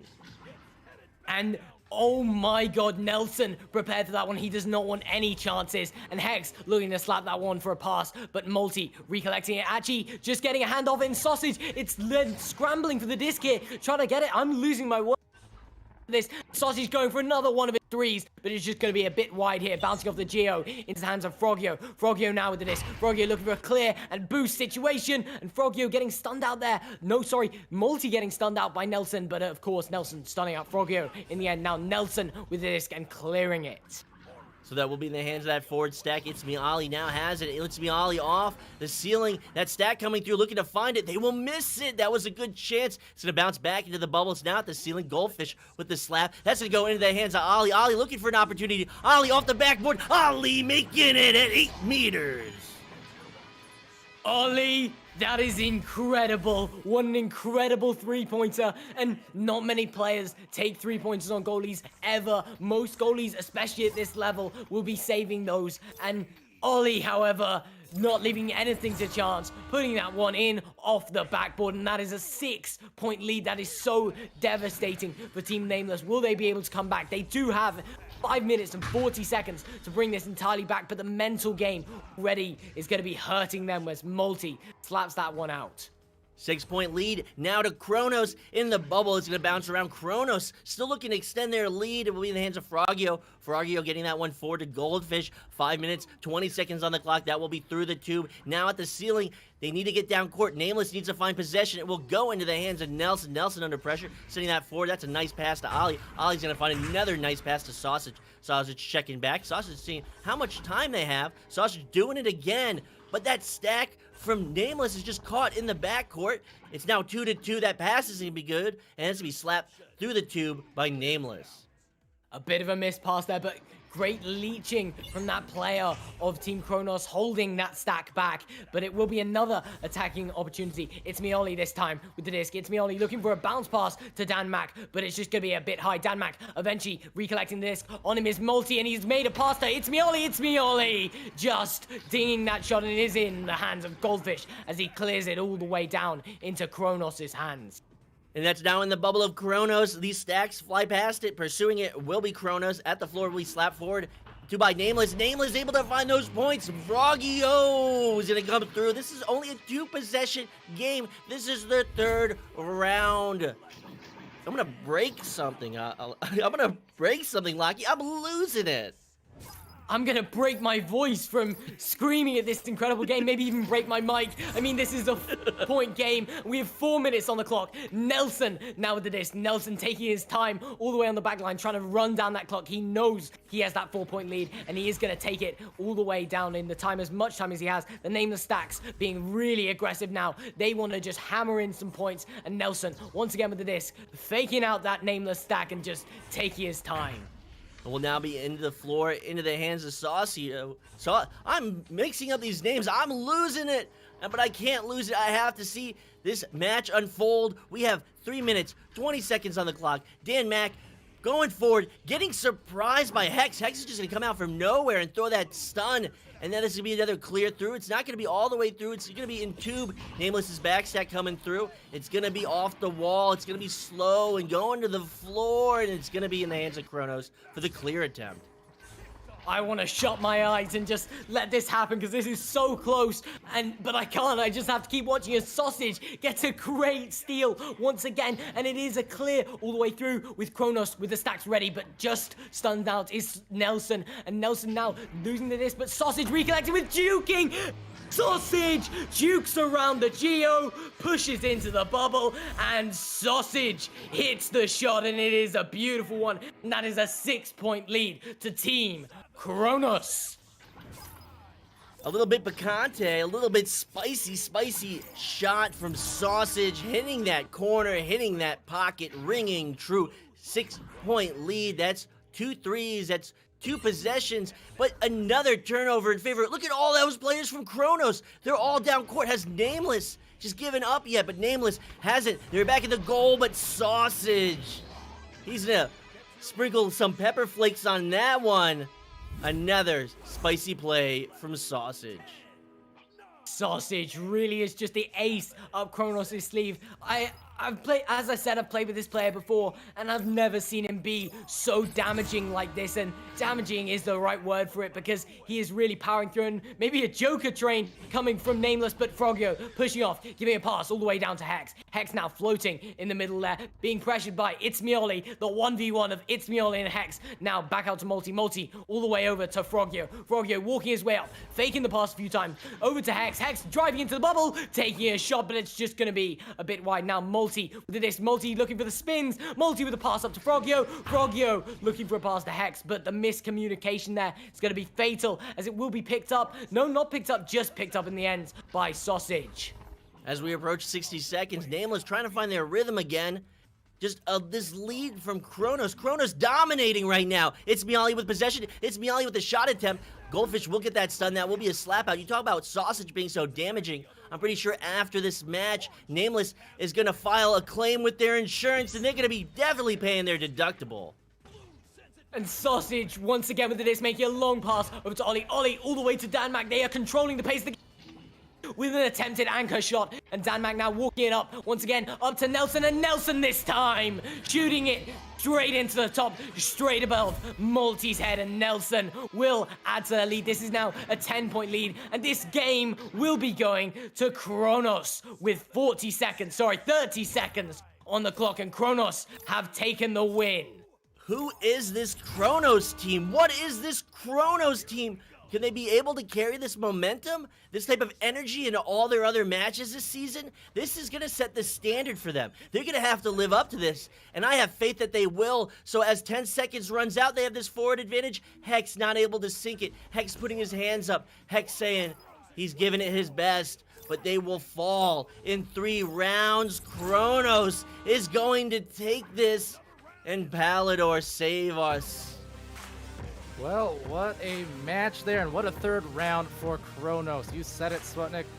Who is this team, and what have they done? Well, I can tell you what they did and where they're going. I mean, this is a team that's definitely in this third cycle. They're eyeing that push potentially into Master if they can make that Challengers Cup. I mean, this is it. This is the last leg of the season. So this is the perfect time for teams like this to kind of come out of the woodwork and they're just suddenly put a hurting on all these teams competing to make it to the finals, to that post-regular season where they can have a chance at the championship for our 3 regions. So this is some big momentum going in the way of Kronos for sure. And going into that round, you know, after, I don't know, 5-10 minutes of timeouts expended between round 2 and 3, the question really was, who was going to come out the gates with any kind of rhythm whatsoever? And that question was answered rather quickly, obviously. Now, Frogio was the first one to score there in the round for the side of Nameless, but then it was Dan Mack with the back-to-back. Ali also put up a 3. They went on an 8-0 run to put them up by 6 points in that first 4 minutes of round 3. And then, you know, after that, they got, for Nameless, their second goal from Sausage, or from Hex rather, to Frogio, but then it was Sausage for Kronos, who went back to back just to kind of clamp them down again, right when it looked like maybe Nameless can get back in that game. It's still single digits, it's close. Again, it was just Sausage really across all 3 rounds, I should mention, putting in these late goals to really advance the lead, or in round 2's case to come back a little bit. But some big plays from Sausage for sure, and then yeah, just a wonderful game through and through. Both the casters, as we mentioned there, with Ollie and Hex, both impressed individually across the rounds as well. But these teams, I'm hoping to see them do it again, and maybe as soon as the Challengers Cup in a few more weeks. I look forward to that too, and wow, what a matchup. Wow, Lockie. Wow. But with that being said, this has been week 12. This has been the Echo Arena VRML. This is the European Venues Showcase. And Palador, help me here. Well, let's not forget, Sputnik. We have venues, of course, later on again. So nice. We had to do it twice in one Saturday. So once more, join us at 5 p.m. Pacific, 8 p.m. Eastern, or midnight UTC for you night owls. And yeah, that's just a few short hours away, about 4.5 from now. So tune back in, same place, different time, but some equally immense and intense matches guaranteed to come your way. 3 Master Division matches to be featured in that showcase. So join us for that little bit later on. But until then, well, thank you so much, Sputnik, Cobra, and Lockie for casting, and shout out to Lockie as well. First venues cast, and nailed it, I will say. Over on the cameras, another first, Wonder T-Man doing a wonderful job on the cameras and helping produce all of this for you guys at home. So with that, I've been Palador as well on the cast/sidelines throughout this one, and thank you for joining here in VR Master League. Until next time, be happy, healthy, safe, and as always, be good to each other. And we're going to see you again real soon.